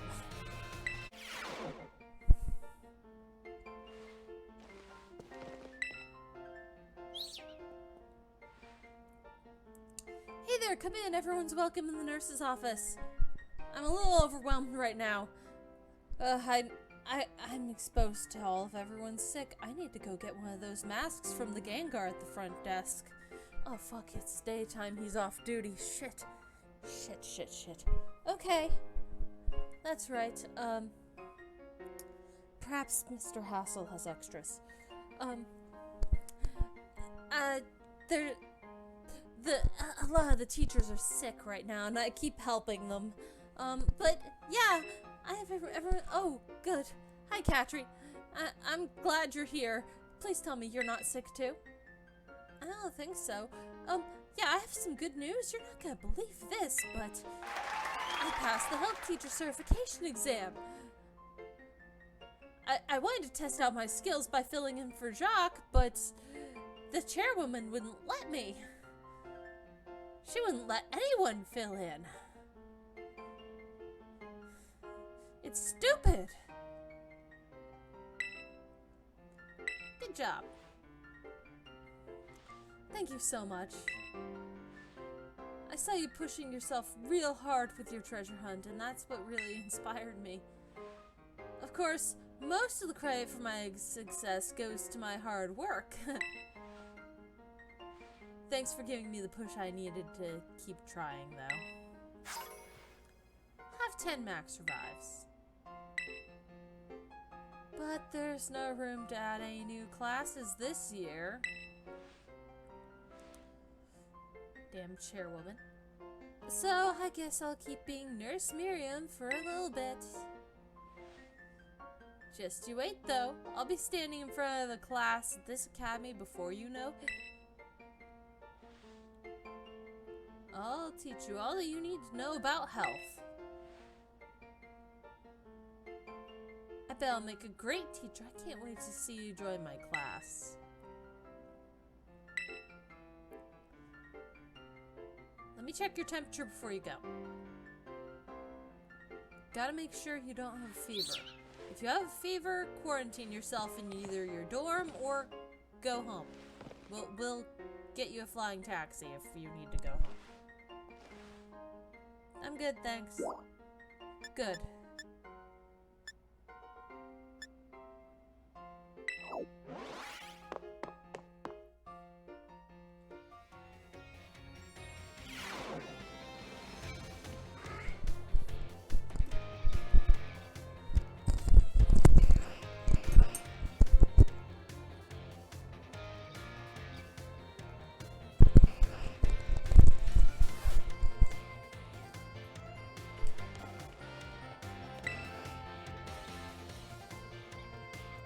Hello, Katri. I'm wearing one of those invisible masks that Hassel managed to figure out about. These things are great. I wish I had had them during my last class. Or during that meeting. Maybe I wouldn't have gotten Dendra and, Raifort sick. But I'm almost better. My fever's gone. My doctor says I'm probably not contagious anymore, but, you know, just to be safe. I'm feeling a whole lot better. Oh, I see you've already registered 100 species of Pokémon in your Pokédex. That's awesome. Oh, wow. Little Pokémon, big Pokémon. You even have data on Pokémon of a specific size. So much data, so much to analyze. Sorry about that. I get a little excited. My Pokemon research is moving forward at a great pace thanks to your efforts. Here, take these. Catch more Pokemon with them. You're natural at this catching thing. Next goal, aim for 200 species of Pokemon. I know it's a tall order, but keep tossing those Pokeballs and don't give up.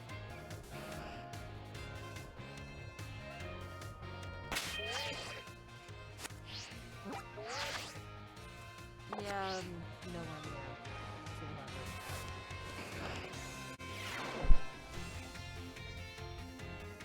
200. Alright, I'm back, everyone. Hello. It's our final exam, and I'm not sick anymore. The final's gonna cover everything I've taught so far, but I'm sure y'all do just fine. Just take your time, contemplate each question carefully.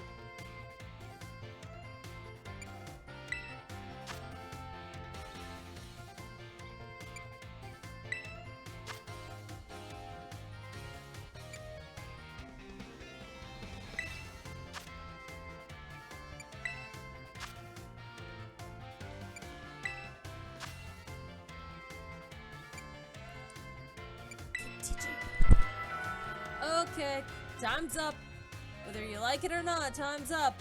I hope you enjoyed taking those questions, and don't tell Director Clavel about the bonus question.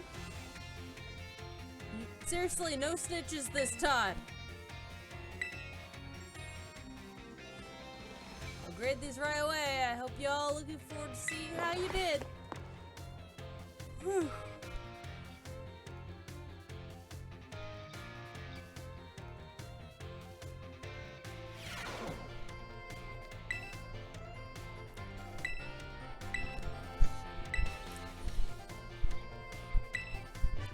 Perfect.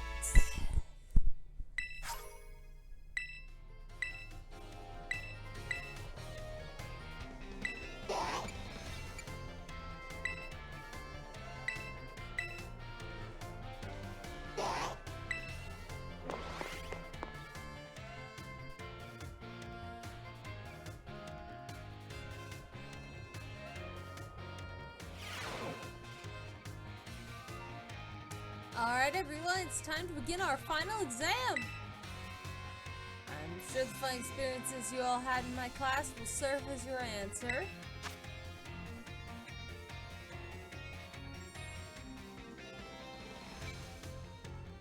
Oh.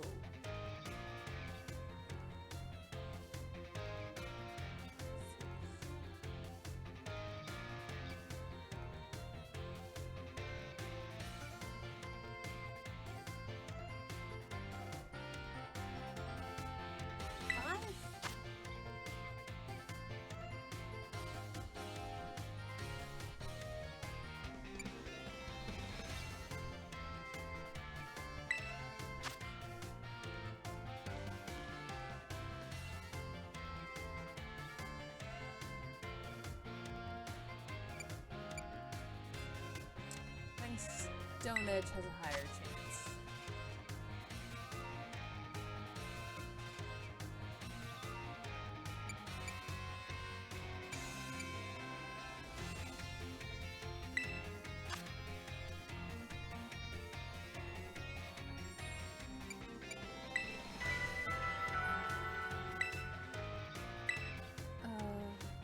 Okay. Everyone pencils down. Test's over. Class is done. It'll take me about one loading screen to grade your tests. I hope none of you failed.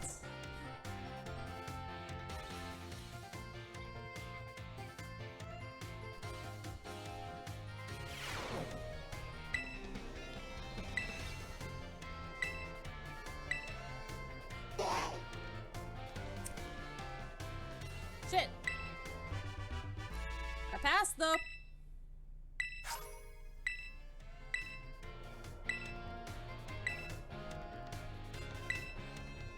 There's no different reward if you get a perfect score. At least not that I've seen.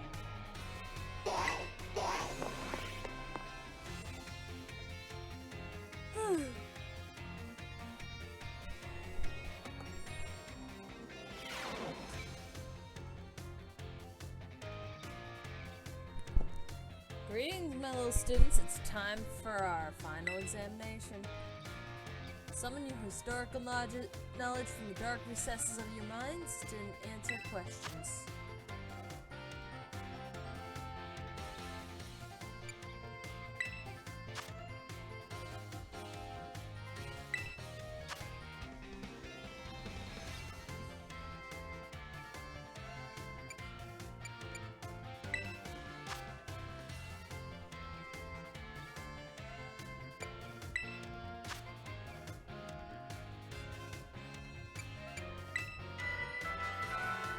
Time's up. Put down your writing utensils. Stop staring at my glitchy hair. Excuse the last question. It's too shallow and ridiculous to be on a history test. Director Clavel forced me to include it, since it's part of the curriculum. And, this ends our final exam. Get to the front desk.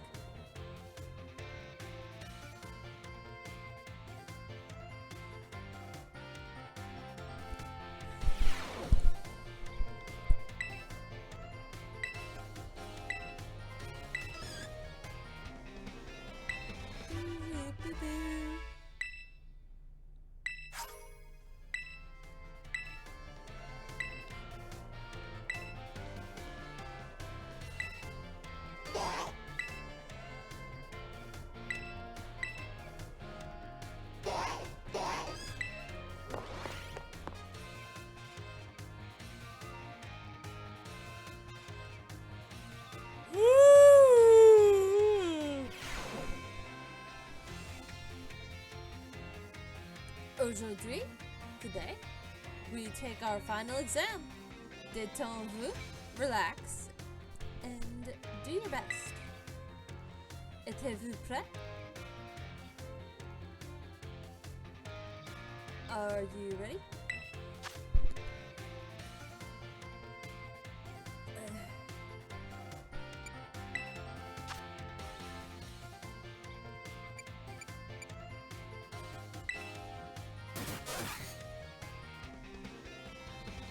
I don't want to be right here yet.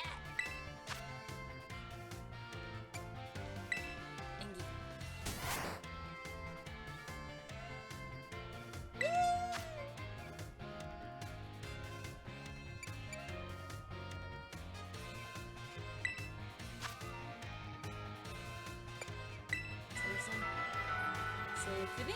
Time is up. Posez vos stylos. Put down your pens.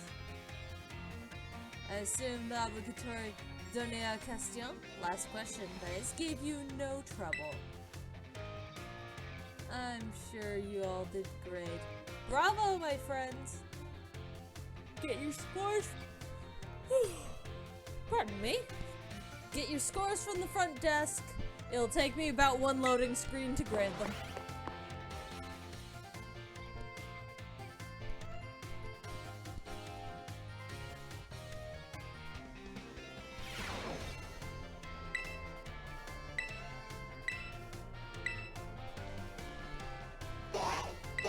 Damn it, was the second Pikachu, wasn't it?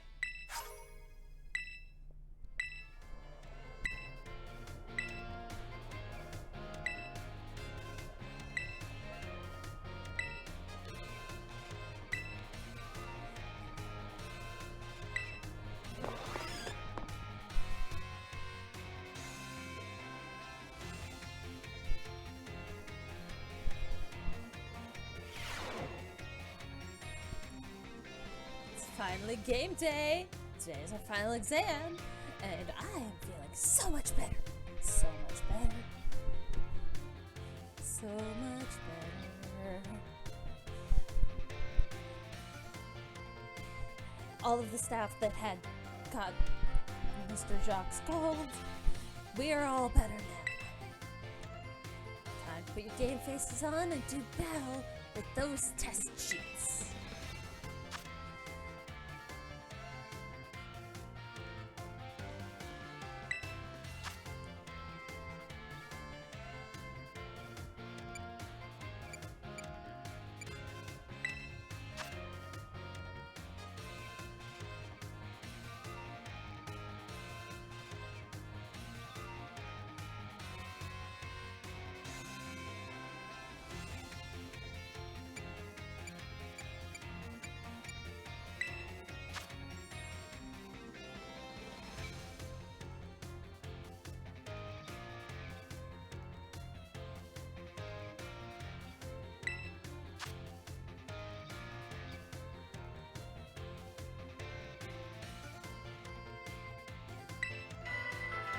Time's up, pencils down, pencils down, pencils down.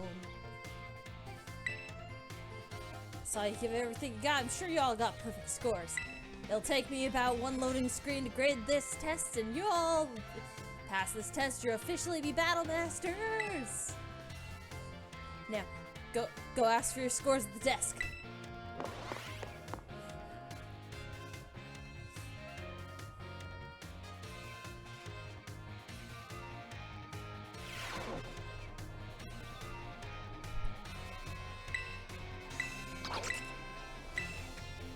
I got one wrong. Oh, what did I get wrong?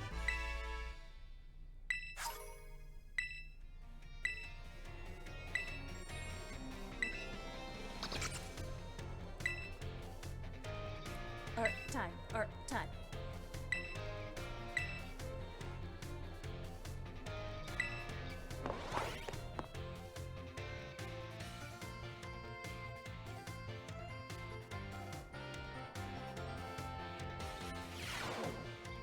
I do hope you're all ready because it's time for your final exam. Focus and do your best. And begin!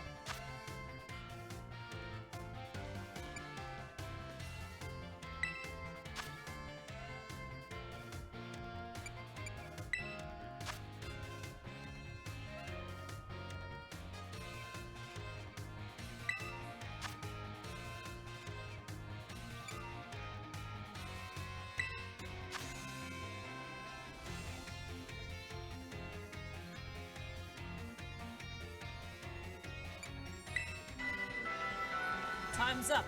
That's it for today's test. Pencils down, please. Thank you all so much for learning about art with me. The time we shared has left a mark that I will treasure, I promise you. And it's my sincere wish that all of you go on to even greater, more prosperous futures. With that, good work, everyone. It'll take me one loading screen to grade your papers. You can see your scores at the front desk.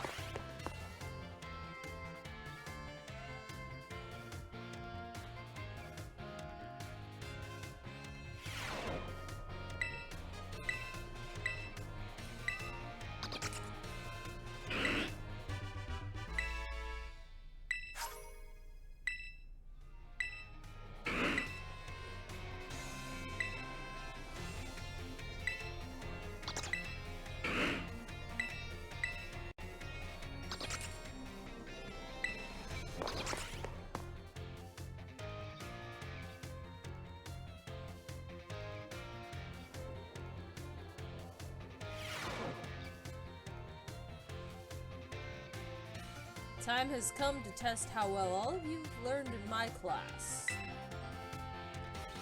Let's begin before the information simmering in your brains from the last minute cram session fades.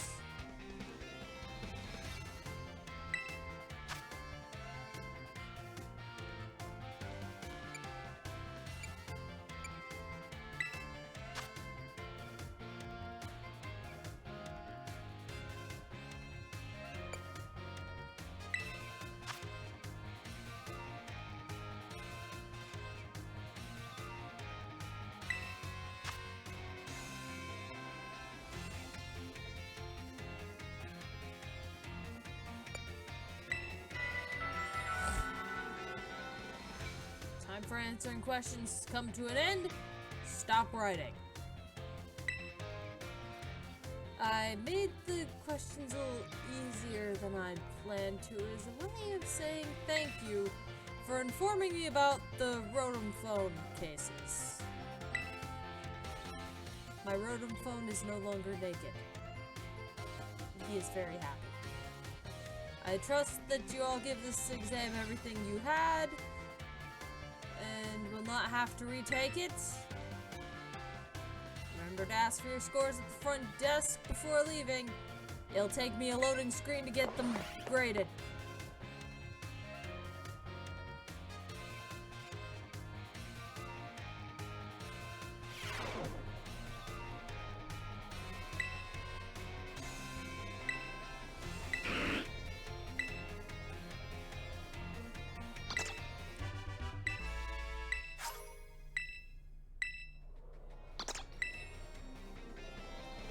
Finished all your final exams, so we have a gift from Director Clavel for you. Large canvas.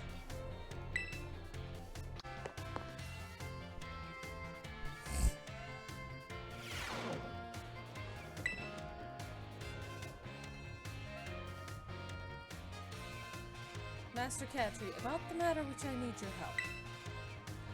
I've discovered the name of the incredibly sweet condiment. It's called Sweet Herba Mystica.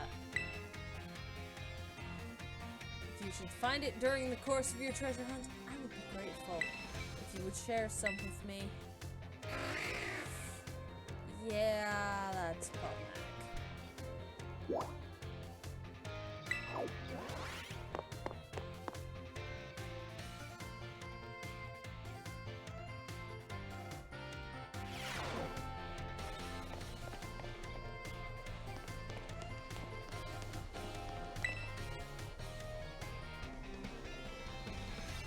Catry, the time has come. The cursed treasures, the 4 Pokemon of Ruin. They exist.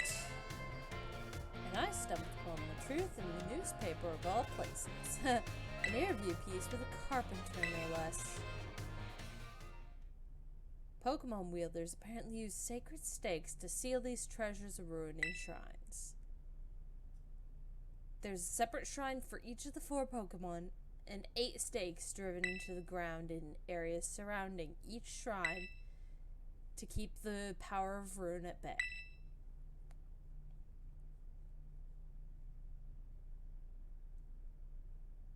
In other words, if all of the stakes for a given shrine were to be removed, it would release the Pokemon inside. Don't you think it would be nice to free those Pokemon from their confines of their tiny little shrines, Catry?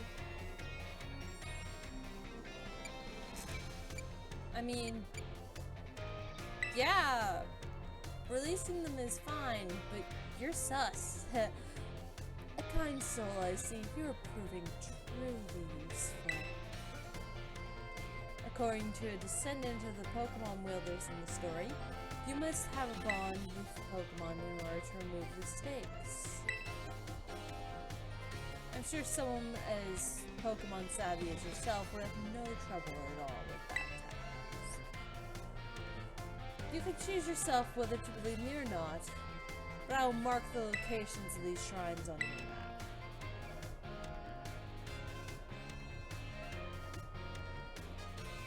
I'd rather go myself, of course, but skipping out on my classes to go adventuring seems to have made the director a little suspicious of me. You could think of it as part of your treasure hunt. Treasures of ruin are still treasures, after all. I hope you'll investigate these shrines if you are at all inclined to do so.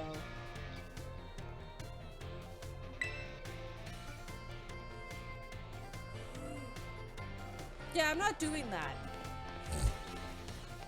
And I'm not doing the Herba Mystica thing either. Fuck that. Shut up, Gengar.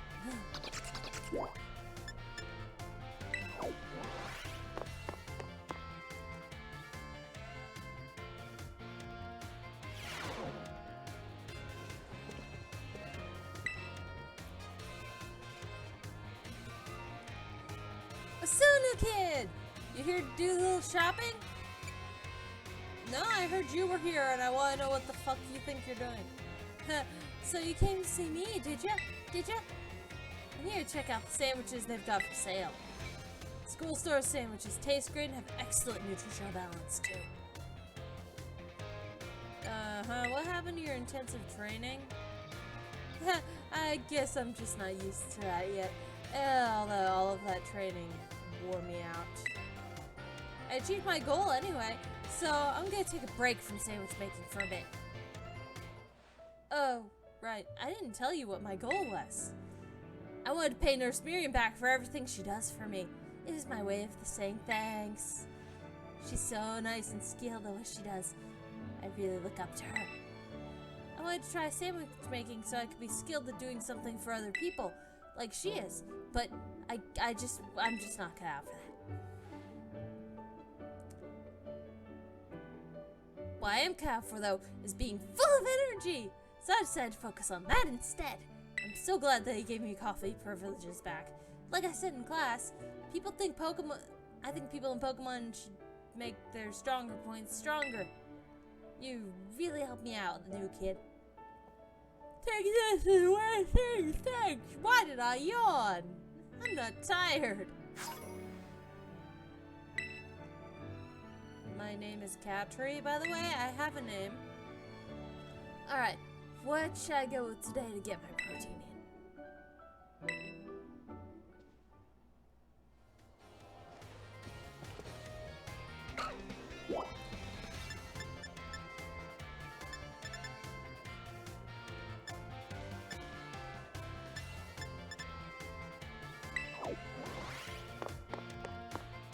If I manage to get Urban Mystica in my other file, I will show you the cutscene from that. But that's, I'm not worried about that. Why, hello there, Catry. You always seem to appear at the most crucial moments. What's going on? Well, you see...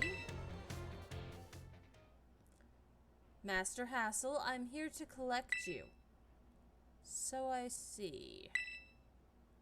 I'm glad that you finally made up your mind about taking your place as the leader of the family.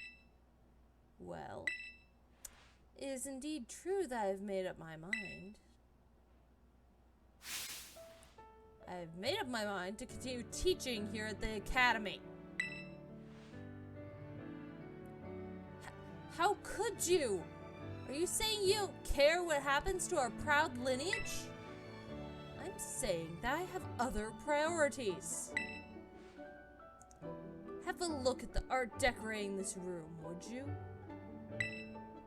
The children here are letting their senses, their perceptiveness, grow freely. I do not wish to say that protecting our family's ancient bloodline is of no importance. I simply wish to see young talent blossom and grow into the future. It seems so much more fun to me, if I'm being honest. What utter nonsense. Fun is a waste of time. So is taking care of mental health. So screw you. But your fearless, unflinching commitment of that nonsensical vision proves you are worthy of carrying the will of the dragons, Master Hassel. I will not give up. I will come as many times as I need in order to change your mind. Oh, by all means, my door is open. I think you'll soon find you've met your match in stubbornness. And how dare you say that mental health isn't important? I will eventually take my place as family leader, once I figure out a way to balance school and doing that and those responsibilities. However, mental health is important, and that will be part of the family line, I guarantee you. You thought I could be cowed by some story spun up about my father's deteriorating health. You thought I wouldn't call him. I am not so easily fooled. I'll return another day.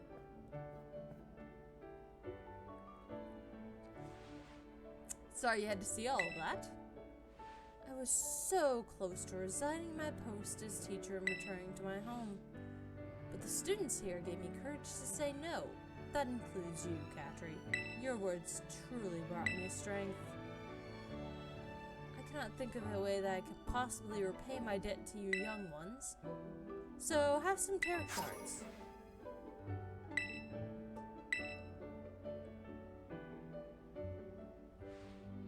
Now then, let it be clear to all. I, Hassel, will continue on my chosen path as an instructor to the youths of our world.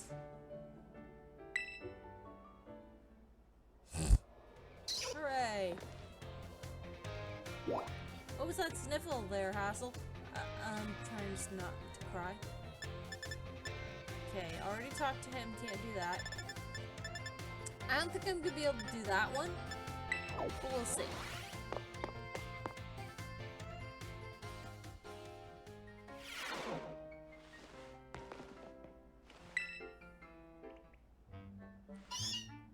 dear Catry, Pommy here is as healthy as can be.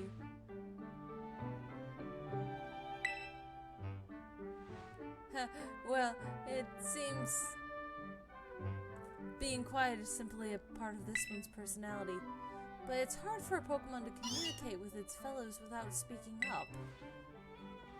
As you know, wild Pokemon use their cries to tell each other all sorts of things, like the location of delicious food, or where predators are, or if there's a trainer to gang up on. So, even if I were to release this little one back into the wild, I'm afraid it may not be able to do those sorts of things. I don't want to go back. What do you think, Catry? Where does Pommy belong? It wants a hug. Give it a hug. Oh, I did not expect to hear that.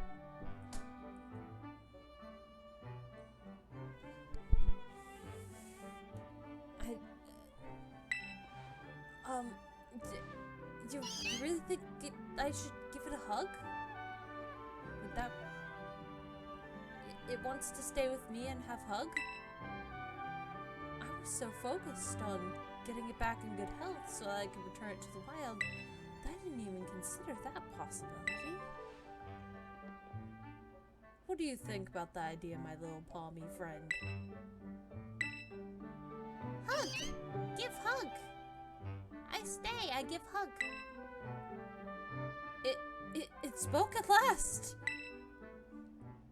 Even without speaking the Pokemon language myself, I know that it means it wants a hug. My dear Catry, merci so very, very much for all of your help with Pommy here. All the more reason you should have this. Here. Have a Meowth. Ah, I'm so happy. Yes, I, Salvatore, will take it upon myself to look after Pommy for good. And you be careful with that Meowth. Steel types aren't my thing. Little fucker scratched me really hard. He does not like me. Yeah, he gives you a Galarian Meowth.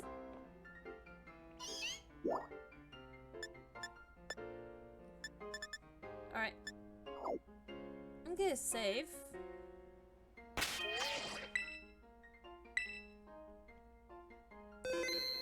Because if I'm right, I'm gonna have to reset.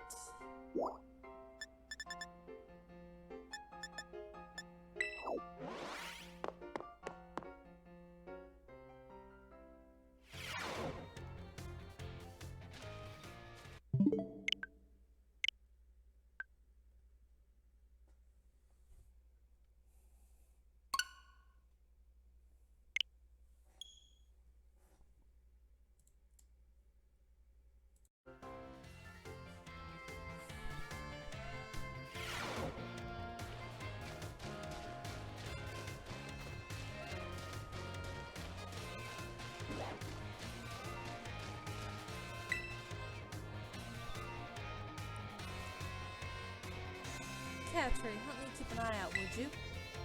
I've set up a little ambush for that girl who keeps watching me. She'll be here any second. Ambush? Why? Well, you see, it's not very pleasant knowing she's just staring at me all the time. And now I know what she looks like after seeing her in the cafeteria. Ah. It's you, isn't it? You're the one who's been secretly watching me recently.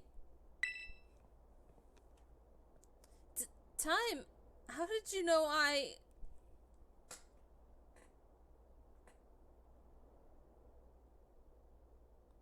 one moment.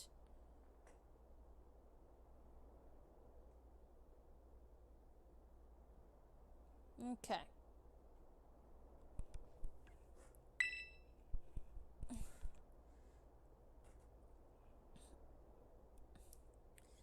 I guess you must have noticed me. I'm so sorry. Well, of course I noticed you. You were watching me practically all day, every day, after all.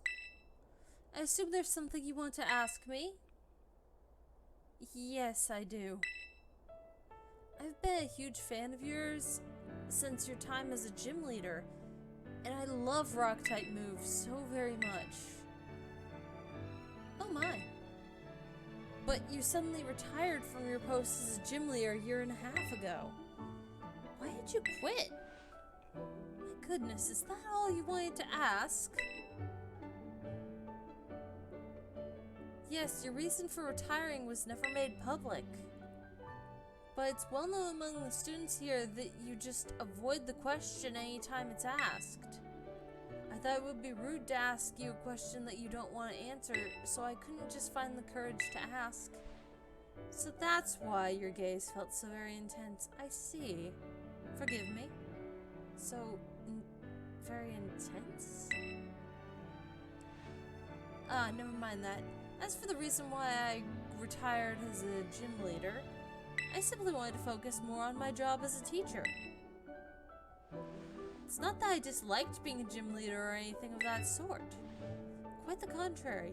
Talking about the gym fills me with feelings of nostalgia and sadness. That's why I always avoid answering the question when students ask.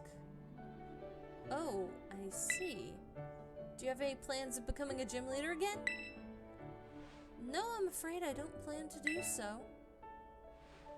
My sister's doing a splendid job as gym leader in my stead.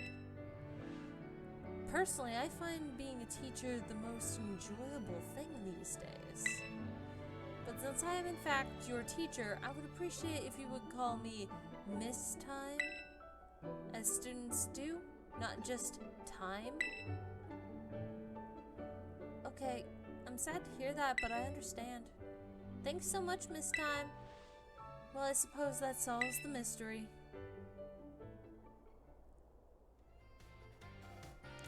Oh, that made me so nervous. Said so many things to try to sound cool. I was certainly a little scared when I felt that girl's intense gaze on me.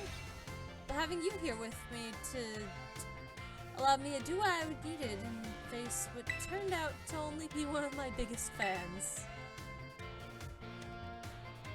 I must thank you for always showing up at the right time, Katri.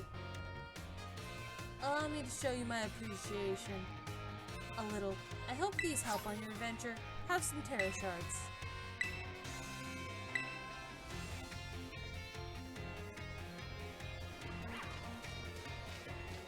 Alright, now the only thing left to do is complete the game, and then there's the scenes with Arvin, Penny, and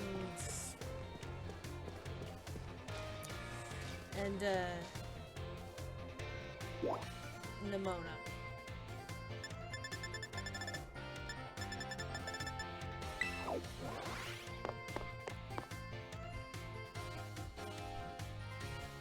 Because I'm not catching the ruinous Mon.